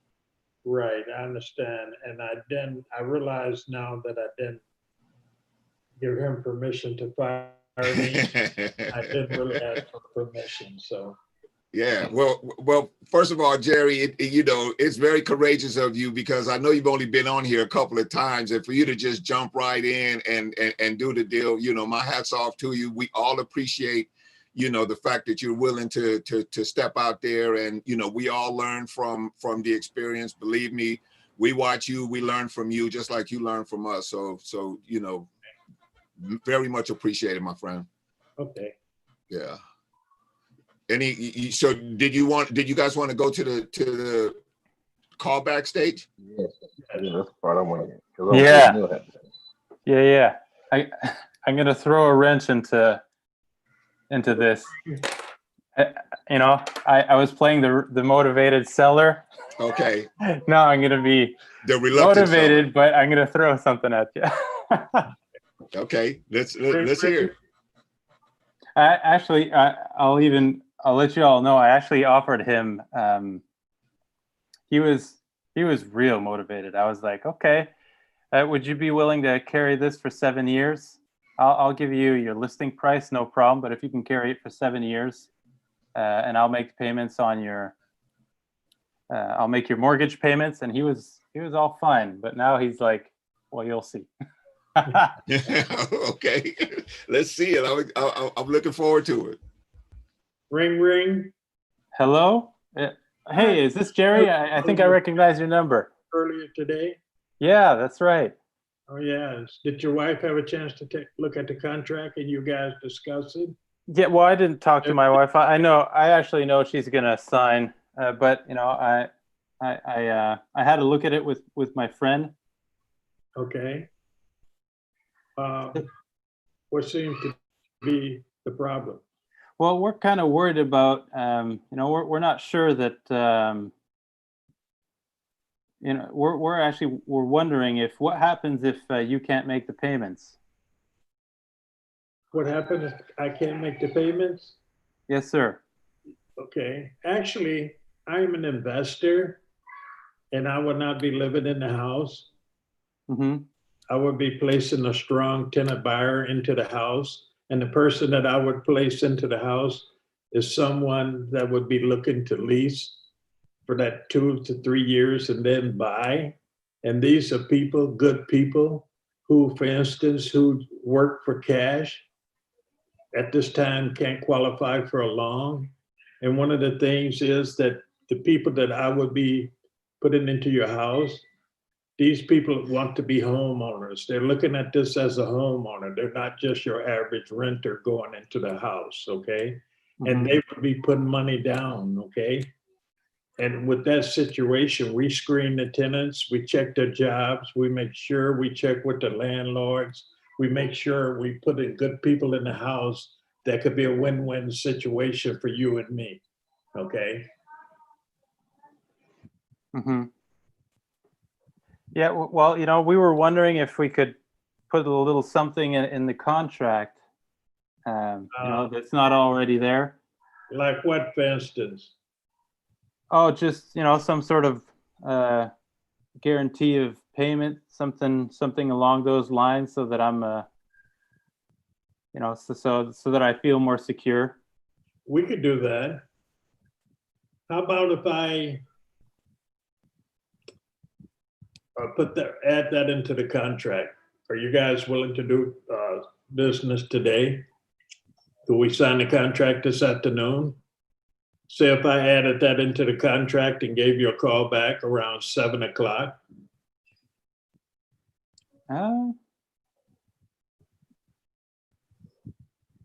Yeah, I guess that can all work out. Yeah, I'd love to see what you can put in there. Okay. All right. So we'll talk again tonight at 7 o'clock. Yes, Is sir. that the only objection you had, you and your wife? Yeah, that's the only objective we all had. Okay. So I'll make that change and then I will contact you again at 7 o'clock tonight and hopefully we can get this done and let's make it a win-win for both of us. Right. Okay. Let's do that. All right. Okay, so that was amazing. You guys, that was really, really, really good, Jerry. Now, my question to you, though, would be, how would you guarantee that? Exact question I have. Yeah, so you know, as far as the role play went, it was fantastic. Kind of sounded like a Claude role play, right? Where he just leaves you at the edge of the cliff type thing. But he was actually backing me into a corner right there. Yeah. So, you know, what I would have probably gone with him is I would have went to another question. You know, like, you know, thank you for putting that out there. I really appreciate you asking the question. You've obviously thought about this. You know, Right. Why is that important to you, and what would it take for you to, you know, for us to get past this and let him tell you? Right.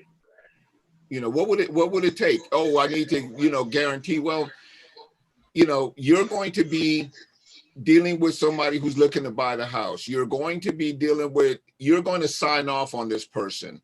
You're going to have all the guarantees up front. Now, if you didn't have that, what would be different? What would be different?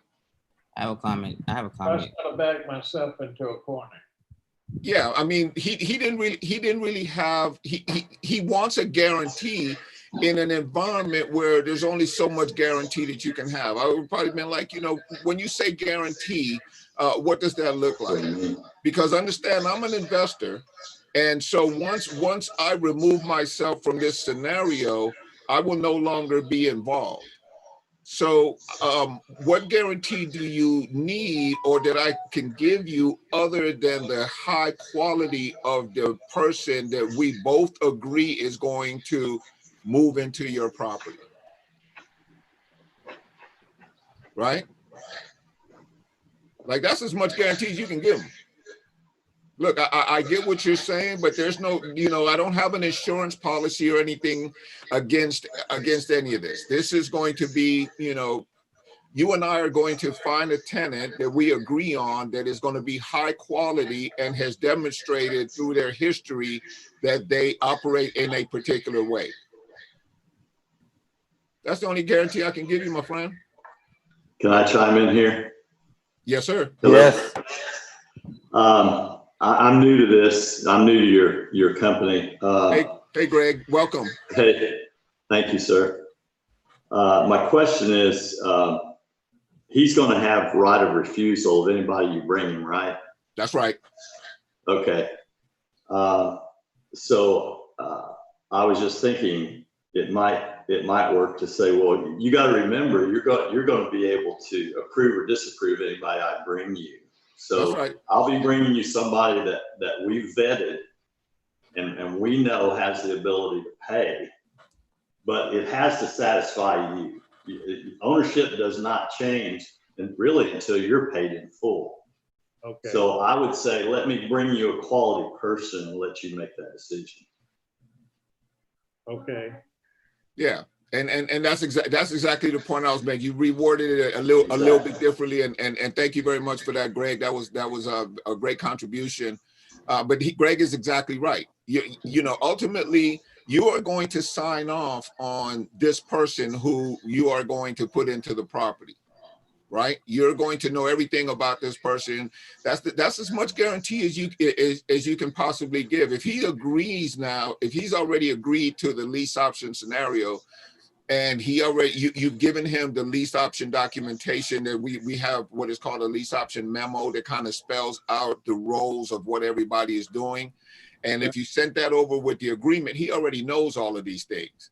So, his desire for a guarantee, Mr. Seller, I appreciate you asking that question, but, you had a chance to take a look at all the paperwork. Can I ask you, what is your real concern here?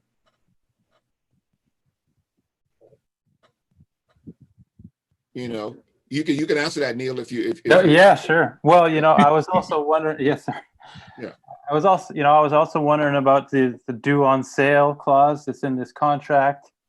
If the bank was going to ask for its money when I sell this, and I was wondering if we could have in this contract a clause that says, who's going to pay that, and I would want that to be you.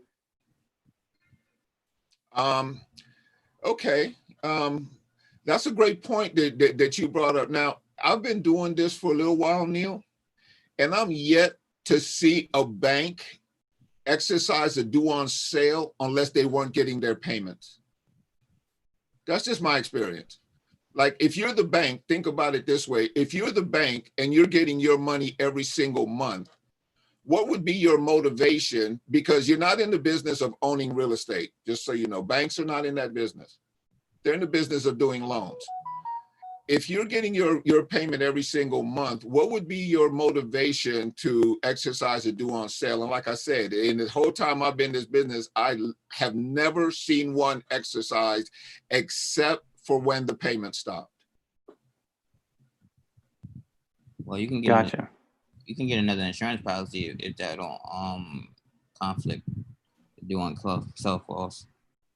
Am I right? Yeah, I'm not adding anything to my, he can get insurance policies if he wants to, but I'm not doing it. I'm not in the game for that. You know what I'm saying? That's not my role in this scenario. My role in this scenario is to move this forward and get the agreement signed and, get him what he needs. You know, if he needs anything additional to that, you know, and if he brings it up, then maybe we can talk about it. But I'm not bringing it up. Okay, let's say if you wanted to deed the house back to him, would you do that? You say, I'm sorry? If you can't make payments, let's say you can't make payments, I have to deed the house back to you. It wouldn't be not being able to make payments. It wouldn't be me. Okay. I'm getting ready to sign this over.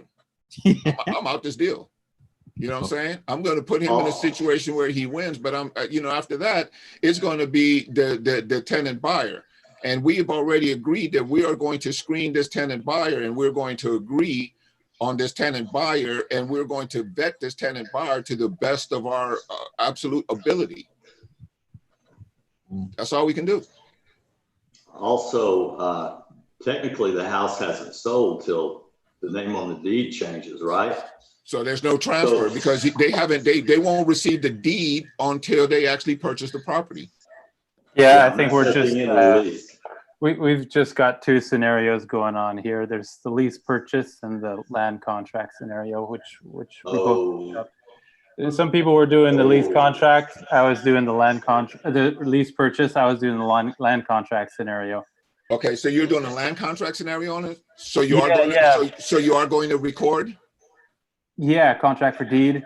Okay, so if you record, you know, then there is a potential for a due on sale. But again, like I said, a bank asking for a due on sale when they're getting their payments on time every single month is extremely rare. Like, you know, I don't know if anybody on here has experienced that, but yeah. Right. Yeah, that's pretty much what everybody's saying. One thing that is suggested is to leave the insurance in place so that the bank doesn't say, hey, what's happening here? And to get additional insurance. Which insurance are you referring to? The homeowner's insurance policy or the title insurance policy? The homeowner's insurance policy. Oh yeah, you need to keep all the insurances in place. Because especially if you're making payments to escrow, and I say escrow even if it's a attorney state, because it goes into an account and they pay it out for you, right? If you're not paying it directly, so you want to make sure that you definitely, you know, keep all of the policies in place. You want to make sure the title is protected. You never, if the title lapses, it's going to be a red flag to the bank because they're going to be notified immediately if any issues happen with the title. If the homeowner's insurance and the bank is actually managing the payments, the bank may actually be, I know especially in attorney states, the bank may actually be the one that's managing the hazard insurance payments and everything like that. Once that lapses, now you've just raised a red flag. Yeah. So now, you know, the due on sale clause is a possibility. But once again, they would just as well just let bygones be bygones, get their money when they're going to get the money, because they'd rather just collect the interest on this money while you're paying on time. They're in the business of banking. The biggest crooks ever. Huh? The biggest crooks ever. Yeah, that too. But they're in the business of lending money. They're not in the business of owning real estate. One thing that was enlightening is when you said there's, you know, we're in a scenario where there aren't a ton of guarantees you can give, you know, which is true. I mean, the bank wants guarantees, but they foreclose on people all the time. Yeah. You know, like, what does that really mean that I can guarantee your payments, and then I'm going to assign this contract over to the tenant buyer, and I'm out of here. And, you know, if you call me, I'm out the loop. There's nothing I can do. You can try to sue me for it, but that's money that you probably could be using to pay the, you know, when you think about the dynamics of it, it just really doesn't work out. So Neil's not going to stay in the middle. He's going to wholesale this subject to is what's happening. Yeah, that's my exact scenario. Mm-hmm. Yeah. Good question, Philip. Yeah, that's a hard one. Yeah, I mean, it is what it is, and you kind of have to just assume a posture. Like, Mhm. you know, this is how it works. You know, I can't give you more than, you know, even if I was to, Mr. Seller, if I was to guarantee to you in writing or something or some other way that I could, you know, that your payments will be made, how much would that be worth? You know, like, how would you enforce that? Mhm. I guess I couldn't. Yeah, I mean, you Well, can you always could- go to court. We can always, you know, do the whole legal thing or whatever. But would that cost be worth it to you? And I've been to court, you know, with tenant situations, and I've won I've won the case. You know, I got the judgment, but I didn't get a dime. A judgment is a piece of paper. So, you know, and that's just, you know, that's just keeping it real with you. You know, I'd love to guarantee you something, but, you know, it'll only be worth the paper it's written on, to be honest with you. The best thing we can do, Mr. Seller, is to make sure that we put high quality individuals whose history we can count on. Because the history will tell us all we need to know about this person. People tend to be, unless there's something, you know, major comes up. Worst case scenario, something major comes up, you do it all over again. But you don't lose because at that point you've collected, you know, X number of dollars. Victor, you think it's a good idea to assign a subject to? You think that's actually a good idea to do that? Is it safe to do that? Technically, it would be a land contract. It would be the arbitrage of the down payment. I would be getting it would be like a double close. I would be getting a down payment from the end buyer. Okay. Yeah, and is it because you in Texas, correct? This one's in New Mexico. It's in Albuquerque. Okay. Okay. Okay. Yeah. That's a very unique, you know, scenario that you're setting up right there. That's a little bit, you know, a little bit different. But, you know, like if you're able to assign it, then that's what you do. You know, you assign it and you move on. And if everybody agrees to it, you step off, you collect your fee, and you're basically out the deal and on to the next one. Mm-hmm. All of the dealings going forward from there are between those two. And if at any point you sat together and everybody agreed on this scenario, you're pretty much, you know, covered as long as it's legal. Yep. Right? As long as it's legal, as long as you haven't broken any laws, you know, you're pretty much in good shape. What were you thinking, Jimmy? Wouldn't you want to keep that subject to as a rental portfolio? Put it in your rental? Just keep it? Yeah, good idea. Well, I'm fairly new to all this, and I'm getting started. I hear what you're saying. Yeah, I would have kept Another suggestion would be if you're not going to do a subject to, or if you have to because he wants his equity, could you do a sandwich lease option? So you stay in the middle and you guarantee him that way because you're the buyer, you're going to stay there and you're going to lease it out to another tenant. You're not letting him know that, but you are the guarantee because you are going to take over this property. You're going to pay it. You're going to be doing, and then, you know, do your two years and then flip it at the last 2 years. I mean, that's an idea.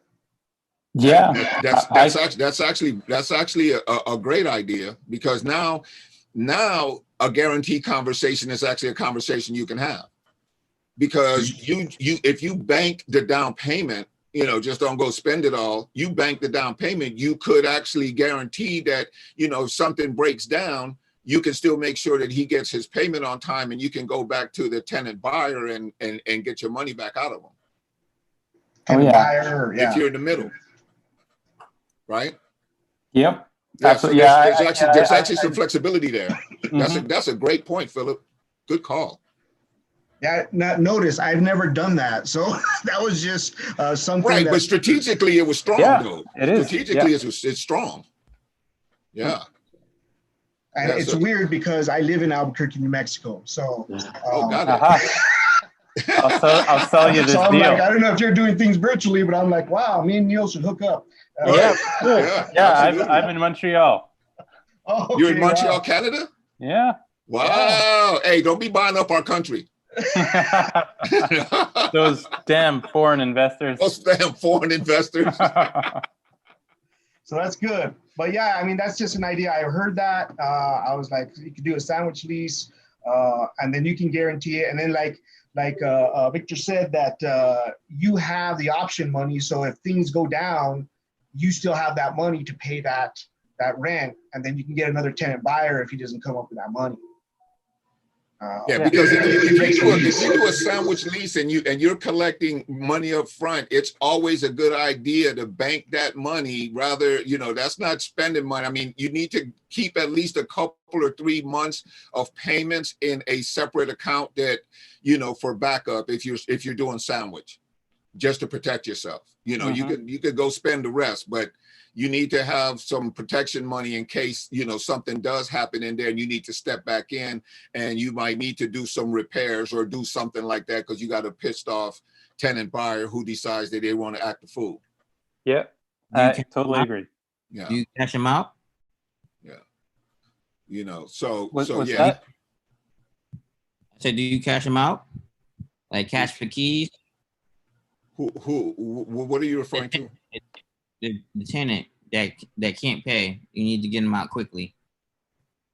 Oh yeah, you have to, I mean, as part of your agreement too on the front end, as soon as they can't pay, they have to inform you, and they have a certain amount of time that they need to be out the property. Hopefully you don't have to go through eviction and stuff. If you're in the middle, you're going to stay in communication. If you're in the middle of a deal, you stay in communication, you keep your relationship with that tenant buyer. Because you're in the middle, so you have some liability. And then with the sandwich lease, Neil is making cash flow. You should have cash flow. So that money's going to be coming in, and that's the money you can put aside also, because you have that cash flow going on top of the deposit money. The deposit money. So you should have some kind of cash flow from what you're paying him, and then you raise the rent on this other one, which is going to give you, $300 a month extra or whatever. So that kind of guarantees that if your tenant fails, you still have that money because you're still making cash flow either way. So you don't never disappoint the guy you got the property from. Yep. Absolutely. Yeah, that's the way to go. Yeah. I'll be doing that definitely in the future.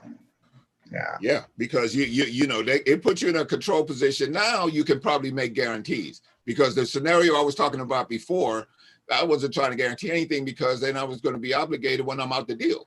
I can't be out the deal, and I'm not going to just lie to the guy and say I'm guaranteeing something, knowing good and well I'm going to be out the deal. Well, unless that money is in some sort of escrow, it can't be. Where's that money coming from? Is that going to be your money you're going to put in escrow for the guarantee? Well, it's more of a question than a statement. Okay. Yeah. So that's my response to that, to that question is, where's that money going to come from? I mean, it's going to be your money. You're going to put it in an escrow account to save the deal. I'm not putting my money in. That's me personally. I'm done with the deal. I'm an investor. I'm not a guarantor. What is what level do we ask for down? Is it a percentage? Is it like 3 to 5%? Yeah, but that really depends on you. I mean, I've seen people, get 10% on a lease option deal, which is like ridiculous. I know a guy who got like he asked for 10% on a $450,000 agreement, got $45,000 down payment as a deposit. Couple of thoughts about that. First of all,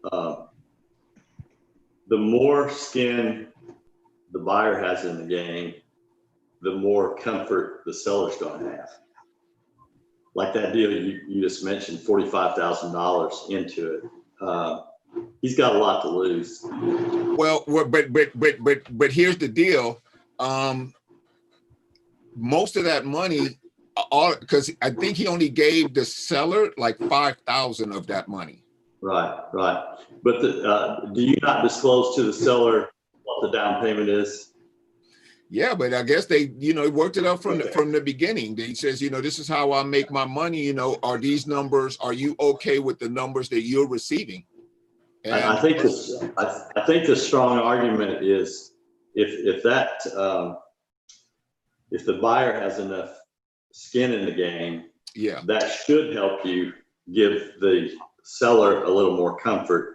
And I don't think there's, especially if you get a really big deposit amount down, it wouldn't hurt to put at least a portion of that into savings just for that deal. Absolutely. Yeah, absolutely.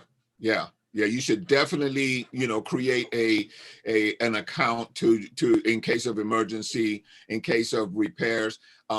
If I'm staying in the middle, I'm definitely doing a home warranty. Yeah. Stuff happens. Yeah. Because the home warranty will cover you for, stuff over the $500 or whatever. If it's a lease option, they're responsible for the tenant buyer is responsible for everything under 500, and everything over you'll cover with the home warranty. So you pay that, or the tenant buyer pays that? You can pay it out the deposit and just buy it up front. Okay. That's not too much, right? That's not too much. That's not much money. No. In most cases, less than $1,000. Yeah. Mm-hmm. For the whole year. Mm-hmm. Somebody wrote a question inside the chat box. Okay, guys. So What's it the looks difference? like it's right up on 11 o'clock. Hey, you guys have been amazing. This was a great session.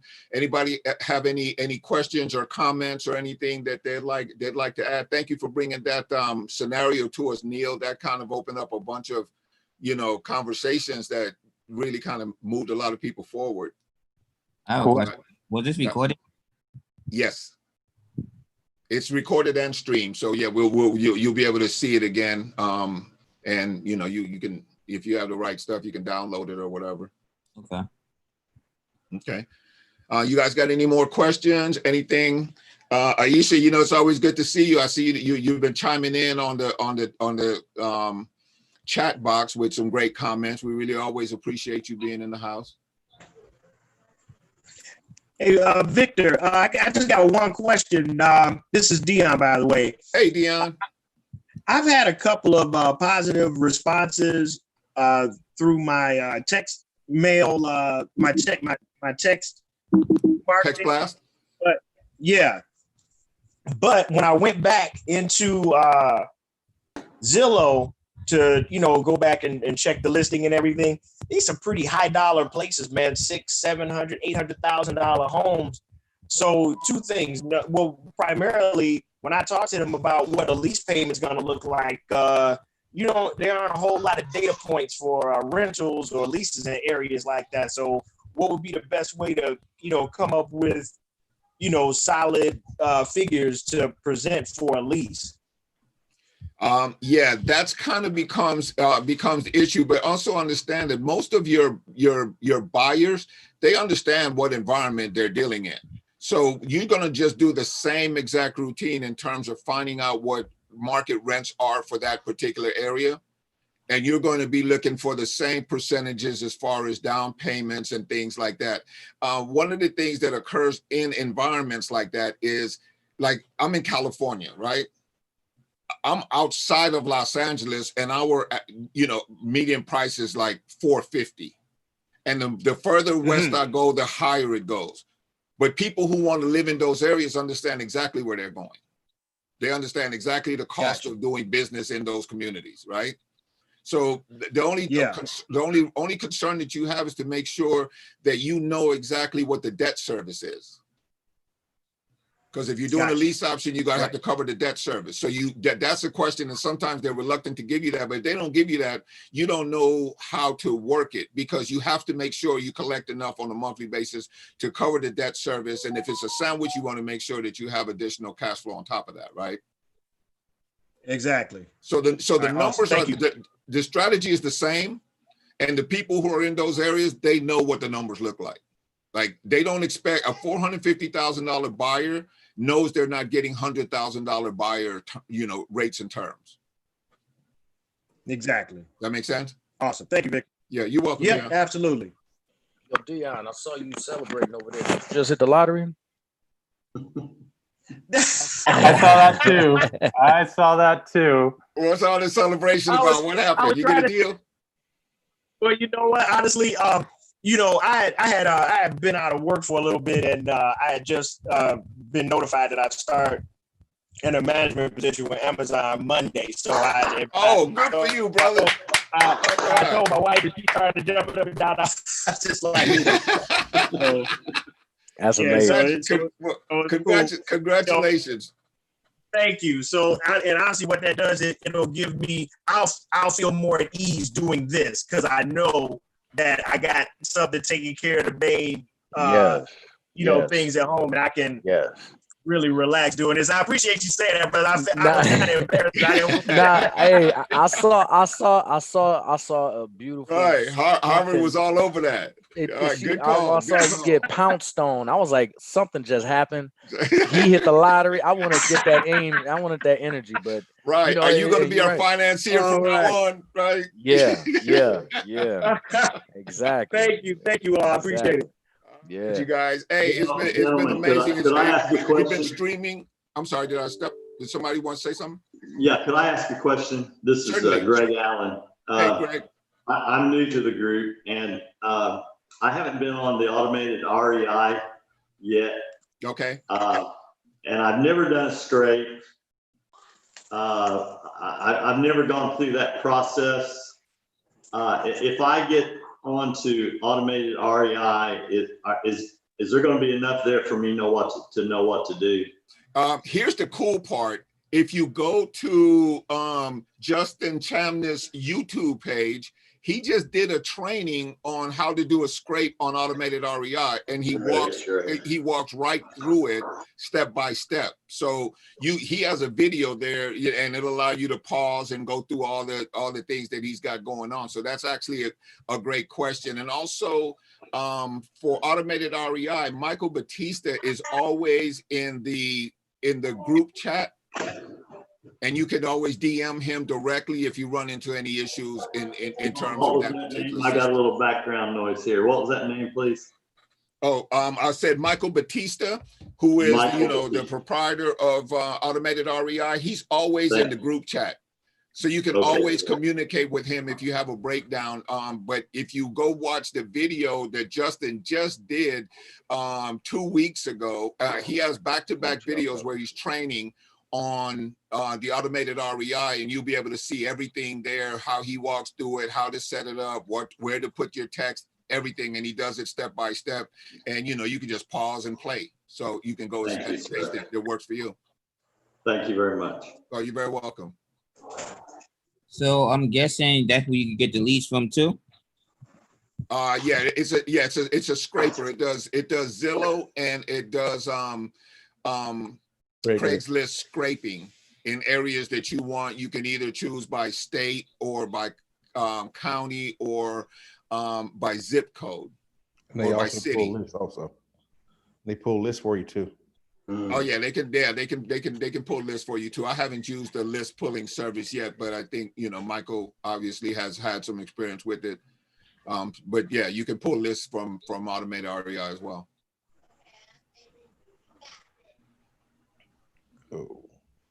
All right, you guys. Any more questions, comments? All good. Go ahead.